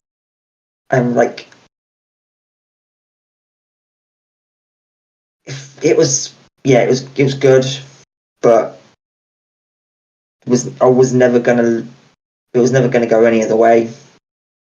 I just want to see more for Cedric, because otherwise, you've got Lexus King right there. Like Cedric can carry himself in a Heritage Cup match. Like just. Oh, I'd like to see that. Yeah, absolutely. Yeah, I think Cedric is always great, right? And I think he fills the story. We're saying filler a lot, aren't we? And that's exactly what I think he's kind of doing here. He's obviously pals with Javon. It makes sense that he's the guy that's stepping up and being like, oh, do that to my mate. But yeah, so it makes sense. It is always great to see Cedric. He is an athlete. He's always very good at what he does. It's good to see him. The match overall was pretty good. Ethan's attacking the limbs, and yeah, I'm liking this nastier Ethan. This a little bit more venom in him, and a little bit more, kind of final kill kind of. He's not bothered who he hurts and how he hurts them, as long as he's coming across as the brutal, force that he's trying to be here. And I think it does work a lot better. Like his title reign was a bit meh. But this here is very refreshing to see, and I hopefully we see a lot more down the way, So yeah, overall match, Ethan Page obviously picked up the win. But both men just look great, as you'd expect. But there was no shocker on the ending here at all, I think. And even what comes next after the match, I don't think there was really a shocker at all, right? What's that story? Oh, did you hear me? Hello? Hello? Could you hear me at the end? Can you hear me? Yeah, I can hear you. My thingy froze. Oh, yeah. Sorry, my thingy froze. That's okay. No, just saying there was no shock to the end of the match, nor what came after the match. Nothing shocking, but a good match overall, and both men did a great job. Yeah. We can't hear you, DP. I was muted. Hey. TNA. Rookie mistake. Anyway, so if anyone doubt what happened next after this in the post match, we had a appearance from Javon Evans, who comes into the ring. This time he did not pounce Ethan Page or body check him or anything like that. He gets into the ring, slides into the ring, and we get the exchange of punches. Except he's ducking the ones from Ethan, so he's ducking that to avoid getting hit in the jaw. while also throwing them out at Ethan and clears them out of the ring. Just to stand by, with his uncle, flesh and blood. His uncle. Yeah. I'm looking forward to their inevitable clash. Oh, yeah. Yeah. But given Javon's medical status, I think it's got to be like an unsanctioned match or a street fight or something. It'll be something where like Javon has sign a waiver to be like, I don't take, and NXT is not responsible for my injuries or something like that. Yeah, they'll have to write something in, won't they? Because it's probably going to be Vengeance Day, but just what are they going to do? That is the question. That's John. When is Vengeance Day? It's the 15th or 14th, I think it is. Yeah. It's usually around Valentine's Day, isn't it? Yeah. Yeah, That's how 15th. Valentine's. So they've got time. Yeah. Valentine's Day followed by Valentine's hate. I love it. So yeah. Unless any more comments on that, we can move on. Yeah. Yeah. So after that, we go backstage with Fatal Influence. It's time for a little, not interview. It's more promo.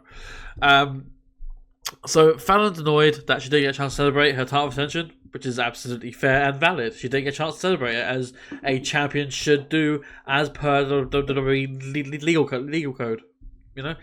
Everyone should get a fair chance to celebrate the title victory, and she didn't get one. So she's entitled to compensation. Mm-hmm.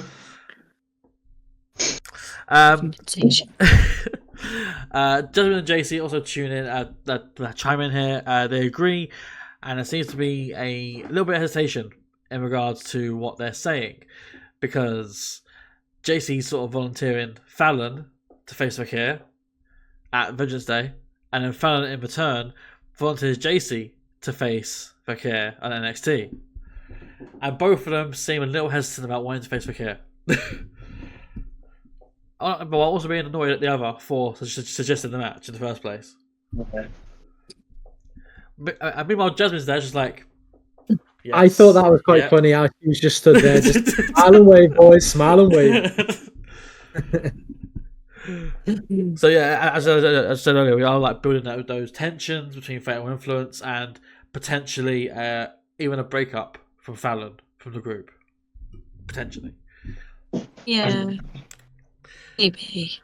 I wouldn't mind her going off on her own. I feel like she would benefit, and I feel like they would make a great tag team, and they would probably be able to find someone else. Hey, maybe even Mandy's coming back. You never know. I did see something about that, about Mandy Yeah. coming back into the wrestling sphere of things, but She did. Yeah, she said something not long ago.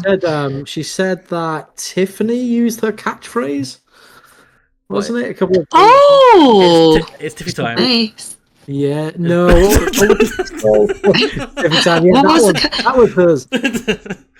Mandy time.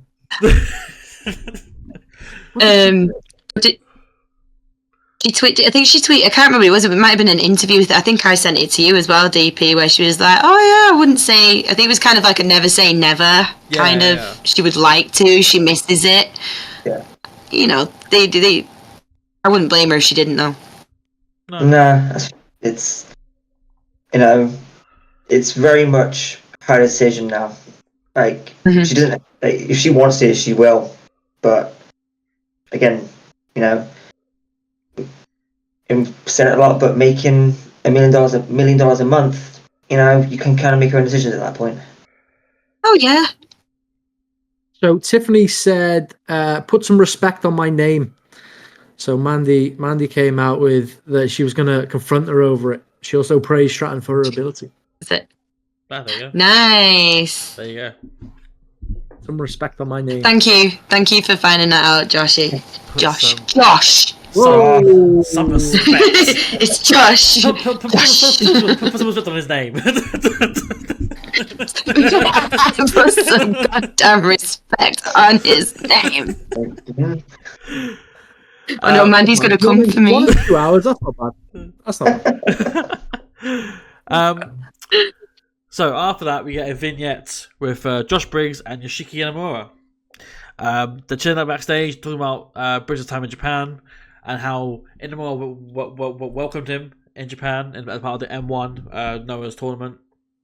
And Briggs felt welcomed and he's appreciative. And now, because Inamura's in America on Briggs' grounds, that he has arranged something to be made. It's a custom leather jacket. So both Yoshiki and Briggs can look the same and look like a tag team. That's adorable. Aww, That's so it's nice. Really, That's wholesome. Yeah. I forgot it happened now. yeah, But it's that was cute. my toilet break actually. I think. That might have been it, actually. Yeah, true. Not intentional. But so yeah, one way or another, they'll get to Fraser and Axiom, and they both want to be tag champions, and will do so together. Because that's how tag team work and tag team titles work. Yeah. You need more than one to win tag titles. Yeah. Someone tell them not to watch TNA next week. If they fucking lose to Dolph Ziggler and his brother.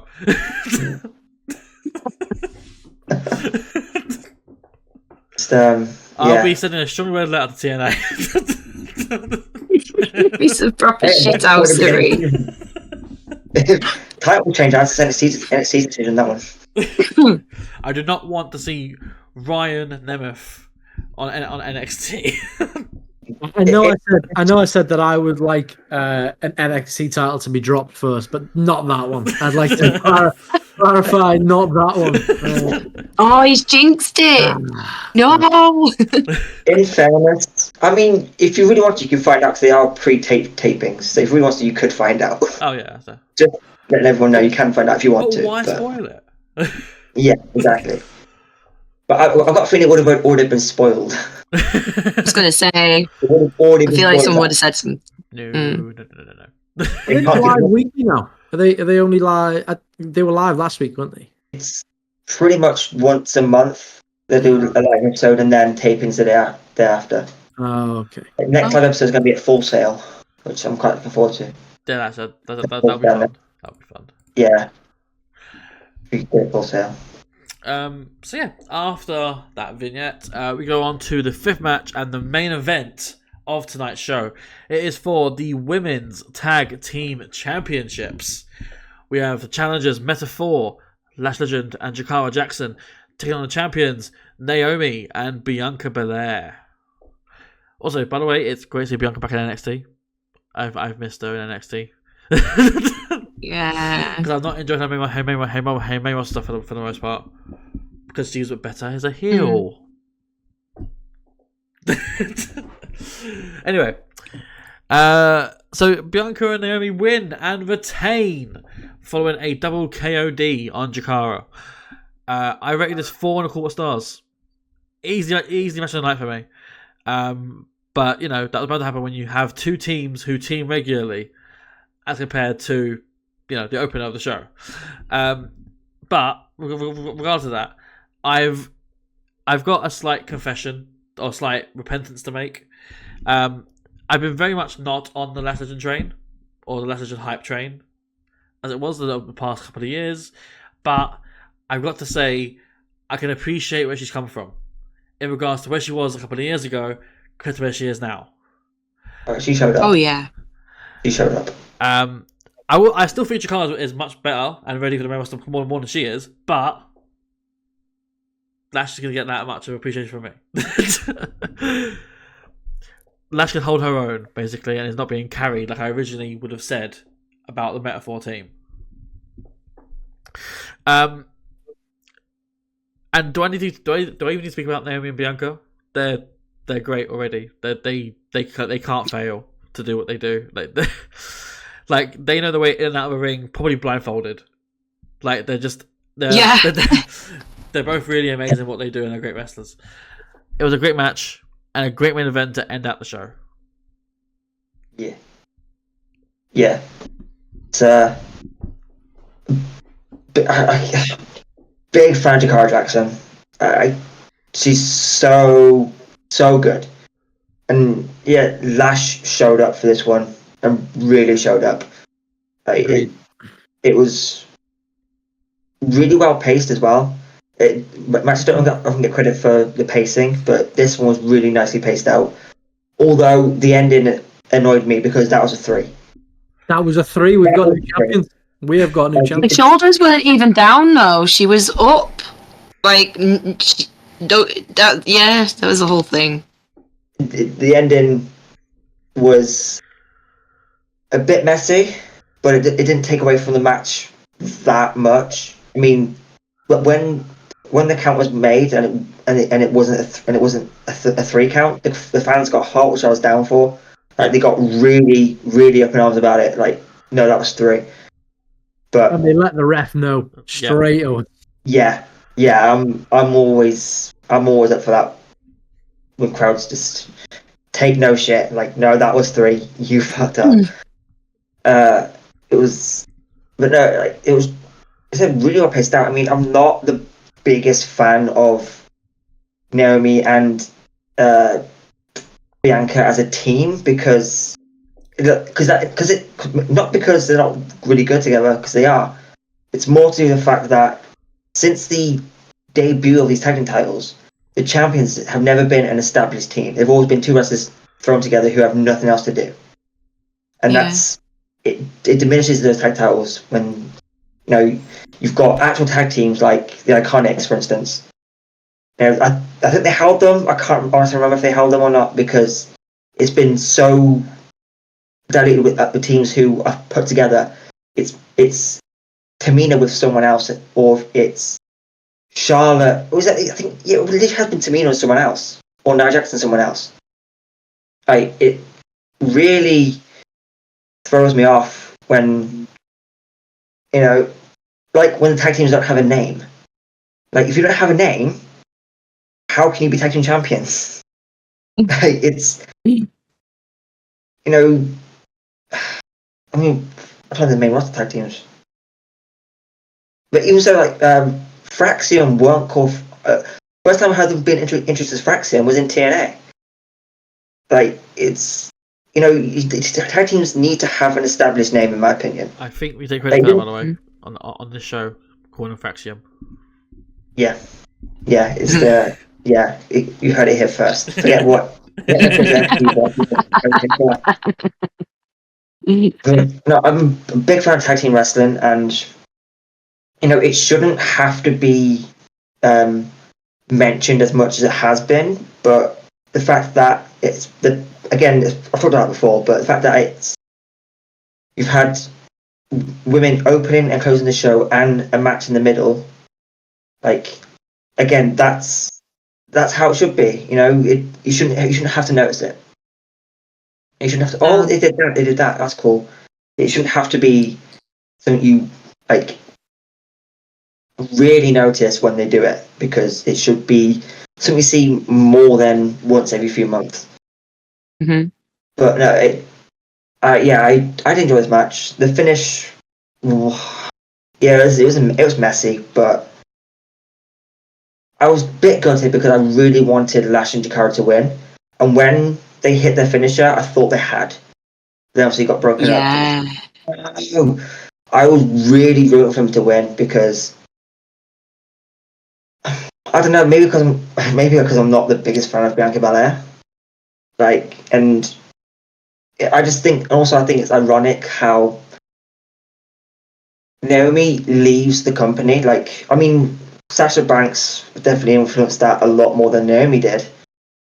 But the fact Naomi leaves the company and then goes off and does her own thing, becomes really successful, winning titles, then to come back to WWE and be on the same path she was when she left, like the exact same. Mm-hmm. It's kind of frustrating because you've seen how good Naomi can be when she gets the push, even before she came to TNA, when in 2018, WrestleMania won the title there, and Team Bad, even that was good. Like, it was, yeah. Yeah, I want to see more from Naomi, but as far as this match went, I enjoyed it because I'm a big tag team guy, and it was really well paced. But we should have new tag team champions. So I really agree with everything you've both said so far. That was a really strong match, a lot of fun. The interesting thing about the Bianca Naomi tag team is that Naomi's actually just replacing Jade for now. She's just a temp. But I actually think that it was Naomi who attacked Jade. So I actually think this is all going towards a Naomi story. And then actually what you're wanting there, Craig, you're going to get soon. I think we're going to get heel Naomi. She's going to, we're going to get, Jade. I think it's going to be a whole thing. Or the alternative is that it's Bianca. Either way, it's one of them two. But I hope to see more for Naomi because she came back in the pop and then she's gone straight into just a supporting role again. So yeah. But this match, I thought, how great did Metaphor look? How great did they look? There was just something different. There'd been an evolution or something. They came out, their presentation was brilliant. They felt more unified and more cohesive than ever before. I've always quite enjoyed Lash, and me and Mike were talking about this the other night, how far she has come from doing her the kind of talk show thing. That was terrible. Yeah. To what she's doing now, can't deny her. I know, she's still, because it's done its job. NXT has done its job. Development. It's developed her. You look at where she started to where she is now. The NXT system has paid off, and she's another fine example of that kind of progression. I think them as a team look great. Just to look at, they look dominant, and then they are dominant. So I'm excited. I hope for a main roster. And then they've been frequenting the main roster anyway, so the main roster audience is they know who they are, Big match for them as well, Bianca, Naomi. I hate the fact that those titles go across 3 shows. It's really annoying, but beside that, the ending was odd. Her shoulders weren't even down. I'm not sure what went on there, but it doesn't take away from the actual match being great. Really good way to close off the show. And actually, it wasn't till I was looking at the card itself that I cottoned on to the fact that it had been started, ended, and had a middle women's match, because, again, I've come to, it's normal for NXT that they've made that their norm. I feel like there is a really healthy balance between the men and the women on NXT, which is why it's so frustrating when the balance is off everywhere else. So again, I'll always really give a lot of credit to NXT for that, because it's annoying that we have to say it, but I just like to point it out because it's it can be done, they're doing it. But I genuinely didn't even notice. I just enjoyed the show, and then it wasn't until afterwards I was made aware of it. I was oh, nice.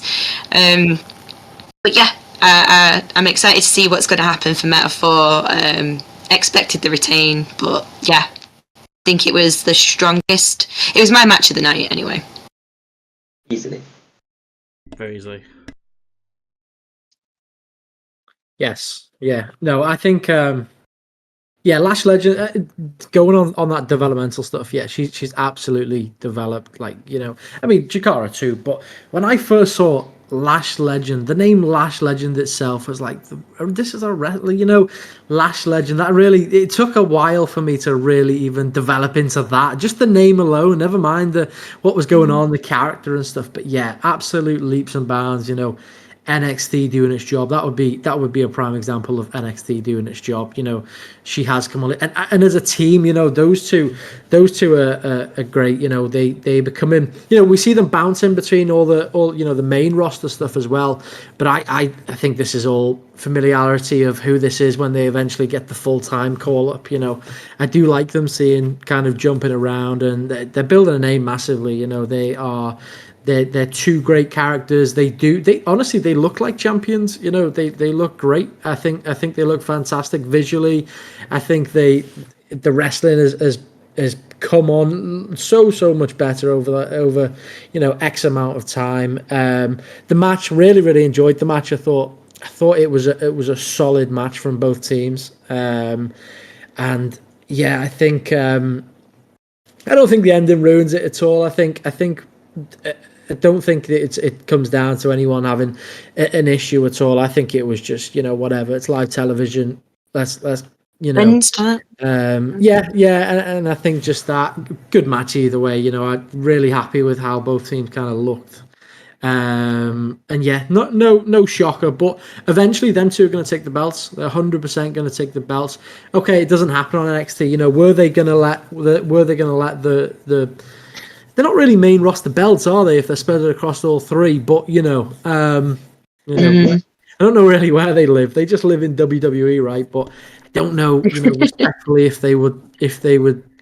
I don't know, but I know that them two are going to be champions at some point because the way that they've jumped up and the some of the performance that they've been putting on has been fantastic. So I think Lash probably gets more of the notoriety, I guess is the word. I think Jakara deserves the flowers as well because I think she's very, very good. And probably the more underrated wrestler of the two, or at least the full package of the two.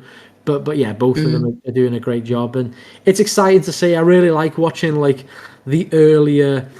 It's really cool to see when you watch them go through this development stage, and then where are they going to be in 2, 5, 10 years when we're still watching. It's really cool to see. We do see that a lot with.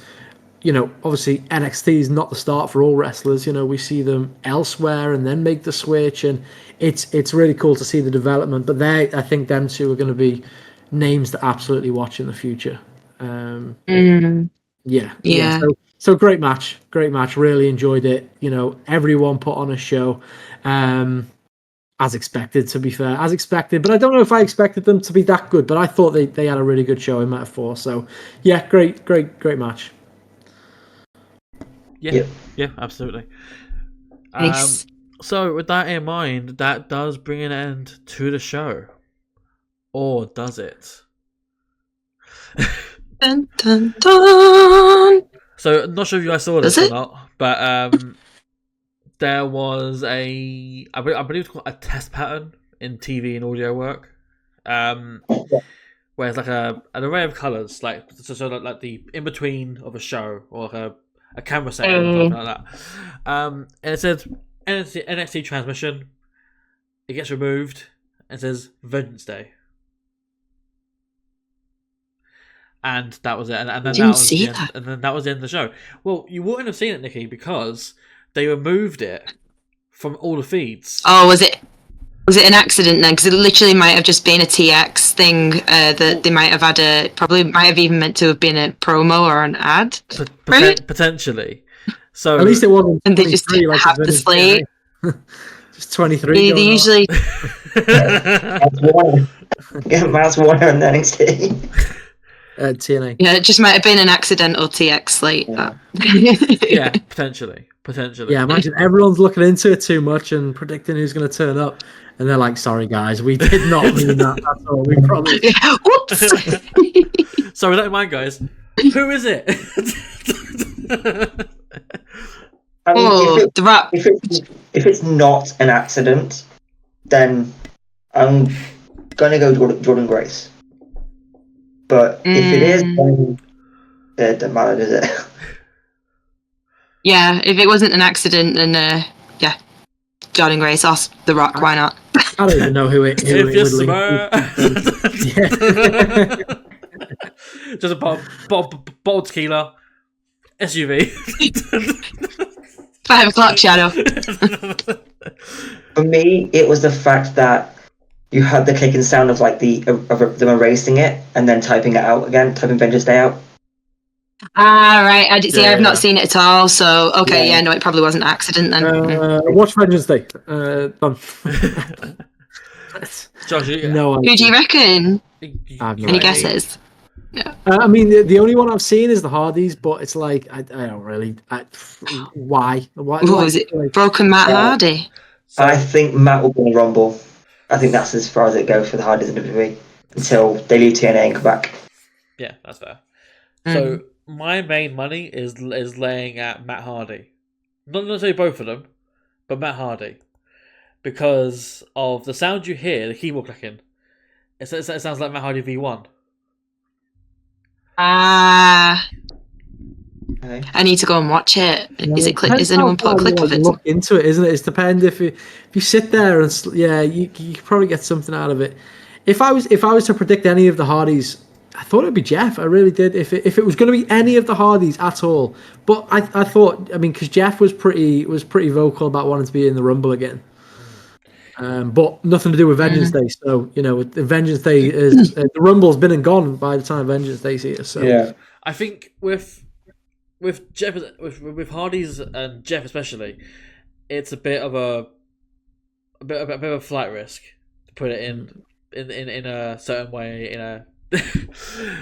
I think WWE wouldn't want to take that risk of it potentially happening again, with that sort of thing, and then the PR comes with it, and then because nowadays they're very big on PR, TKO, and Endeavor. Oh yeah. See, I think they would. Not yet, but I think if this TNA run goes as well as they hope it's going to go, the Hardys will come back for one more run. If they want to, Matt's basically said that they will be. So like I think the Hardys will be back at some point. I know Matt and Jeff both said they want to be in WWE with the TNA tag titles, and they said that. And they did take a picture of Fraxian backstage at Genesis. yeah, they did. Yeah, Jeff's been quite. I mean, everywhere he's been. Chris Van Fleet the other week, he was saying how I've seen this a lot, but in that particular interview, he's talking about how healthy he is now, and he's fell in love with wrestling again, and he's such in a great place. I don't know. I think maybe pull enough strings, we probably do see. I think, in my opinion, AEW took him on because he just relapsed and AEW hired him. That was a mistake. That shouldn't have happened. He just relapsed and then he's going to relapse again. AEW should have brought him in, but again, Matt's contract was up, so it's difficult timing. But they should have waited a while because unfortunately, Jeff's got some demons, and it's been. Don't know Yeah, and wrestling isn't like the world of wrestling isn't exactly like, probably can't be the easiest place to stay away from certain temptations and triggers and things like that. Yeah. And he has also been like any addict as well. And it can be secretive, and you don't realize that they've relapsed. So you don't know; they're not going to tell you. I just genuinely, truly hope that he is going to be fine and stay fine, just for himself, not from a selfish wrestling fan point of view, because I want to keep seeing him on my TV. I just want him to be okay. Yeah. I don't want to see him in the newspaper or anything, It was nice. It was nice to hear what he was kind of saying. It was like that he's found this new lease in life. He's got, he's happy with his wife, and he's got a daughter, and his daughter and his wife for everything. They give him the reason to live and stuff, and he loves wrestling again. He just wants to, have great matches and do more stuff. So it's all nice to hear, isn't it? It's just just one of those things that sit in the back of your mind. You're like, you really want the best. But we see. Hopefully he's in the right environment this time. So Yeah, absolutely. Yeah. So with that in mind, so we're between Jordan Grace and Matt Hardy, if not both Hardys. And the It's quite a different end of the scale there, isn't it? Jordan Grace. Jordan Grace. Oh, Matt Hardy. We even said Matt Warner. That shows that we didn't say that. Actually, Matt Cardona. Yeah, maybe. Maybe. Why not? I think he's in a Rumble. He'll be at the Rumble, Yeah. maybe. Yeah. Or what if this is the reimagining of of Zarya coming back to NXT as Zarya? just more Mad Max Fury Road segments, and it's just like. But yeah, with that in mind, that does officially bring an end to the show. Overall, it was a wrestling-heavy show, which is what you want from a wrestling show. Ideally, yes. Especially from a show that typically relies on, segments, vignettes, promos, and that sort of thing. So it's good to get that change, that breath of fresh air in NXT. Every match had about 10 minutes or more as well, which is very good to see. Like 50 odd minutes to an hour of wrestling of an hour 20 show. Like, honestly, that's pretty good. Yeah. Nice balance. So yeah, no complaints to me about the show. How about you guys? Did you guys like as overall? Yeah, they get a lot done in it. Sorry, go on. Go on, Josh. Yeah, I wasn't going to say much. Overall, good show. I enjoyed it. It was quite a relatively easy watch. There was nothing where I got upset about, so that's always good. Yeah, I enjoyed it. Good wrestling, and it just is what it is. It's kind of starting to plant some seeds for Vengeance Day in 2 weeks' time. I enjoyed it. A lot of fun. Remember the other week I was saying, because we were talking about it was really segment heavy, and I was like, give it a couple of weeks and we're going to be back to the wrestling heavy. We're in that cycle. Give it a couple more and we'll be back in promo week, which is sometimes a slog. Yeah. But yeah, I do enjoy it, and also like NXT make great use of their time. Like I never feel like it overstays its welcome. I never feel like it's too full of too many gaps or silence or dead air like Raw was last week. Like I don't know what was going on there. Why have we got Jey Uso just 7 rounds of his song for it? It was weird. So I think NXT do a great job of maximising their minutes and making sure that their talent get those minutes. And yeah, just an easy watch. I didn't feel like it was the most eventful, so it was just like kind of a nice, easy watch. Yeah. Yeah. No, I agree to Josh and Nikki's point of it being easy watch. I feel like that's been WWE for quite some time now. You can jump in as a casual and understand what's happening week by week. So yeah, I'm enjoying watching NXT because like I said, I've been in and out of NXT for years and years, but this is most time I've spent consistently watching it, and it's arguably. I mean, despite the black and gold stuff where it was at its peak with Adam Cole, Gargano, Ciampa, all those incredible people, this is probably where they've got the biggest stars since that period, and it's enjoyable to watch. Sure. Yeah. Absolutely is. But yeah, with that in mind, that does bring an end to the show and brings an end to this podcast episode 75. I've got a feeling there'll be a lot of promotion to do, so I'll go through my stuff first. So if you're so inclined, I'm at Twitter at DpuizY, which is above my name just there.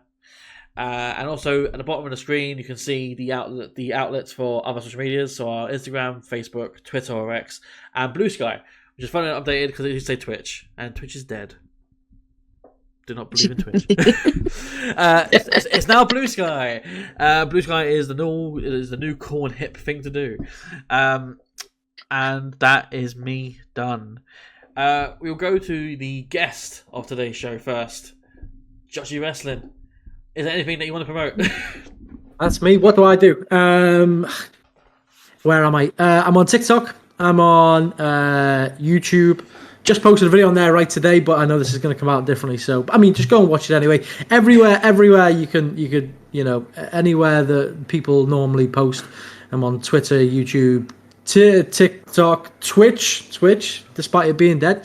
And now Blue Sky as well. Thank you, Nikki. And that's me really. JoshhyWrestling live streams Friday and Saturday. So I'm going to jump and do a live stream in 2 hours time for SmackDown, and then tomorrow for the Rumble. So yeah, I'm wherever you can find me. Exactly the same name, JoshhyWrestling. 2 H's, no spaces. That's me. And don't forget, you've got a Discord. And I've got a Discord. I have got a Discord. That one's a little bit harder to plug because you can't really message me for the Discord link. How about that? There you go. Nikki, where can people find you and your brand? I am in all the same haunts. Blue Sky, TikTok. I have a Twitch, which I keep saying every time I will use. I have not used it. We have got a YouTube, which you might want to keep an eye on this week, because we have something we've been brewing, and I think that might be going up before this comes out. And that's it. Yeah, you can find me in all the usual socials that I always say. So yeah, not changed. Penciled in Nikki everywhere. Whoop, whoop. And finally, there's a reason why I came to you last. Mr. Impact Craig, is there anything that you want to promote? So first things first, as I said earlier, I'm back on social medias. I'm on Twitter, X, whatever you want to call it. I'm on TikTok at Mr. Impact Craig. I'm also posting again on Instagram again, but that's Mr._Impact Craig. Recently just joined Blue Sky again, thanks to pretty much everyone here. Getting on that. Again, just Mr. Impact Craig on there. Whatever the act is, I know it's still on, confusing one, I haven't learned it yet, but it's Mr. Impact Craig on there. And some biggish news. Launching a brand new podcast, which I've been thinking of doing for the last year and a half, calling The Spots with Mr. Impact Craig. The link to it is on all my socials, so just follow. It takes you to the RSS feed, and you can just find on there which podcast app you find easy to use or have access to. You can find it there. Planning for every Friday, starting with a Royal Rumble special review coming Friday, as well as a few whatever's going on in the wrestling world. I'll talk about that too, and you never know, maybe some special guest co-hosts. Ooh. Yeah. But yeah, with that in mind, that does bring an end to the show. Remember to like, share, subscribe to the channel, leave a comment, say what you liked, say what you didn't like. Do you like NXT? Do you like NXT? Do you like WWE? Not WWE? Let us know. But with that in mind, just keep sharing, keep liking, keep supporting everyone in this call, everyone in this podcast here, everyone, amazing creators, wonderful people, and as Craig always says, support wrestling. Yay!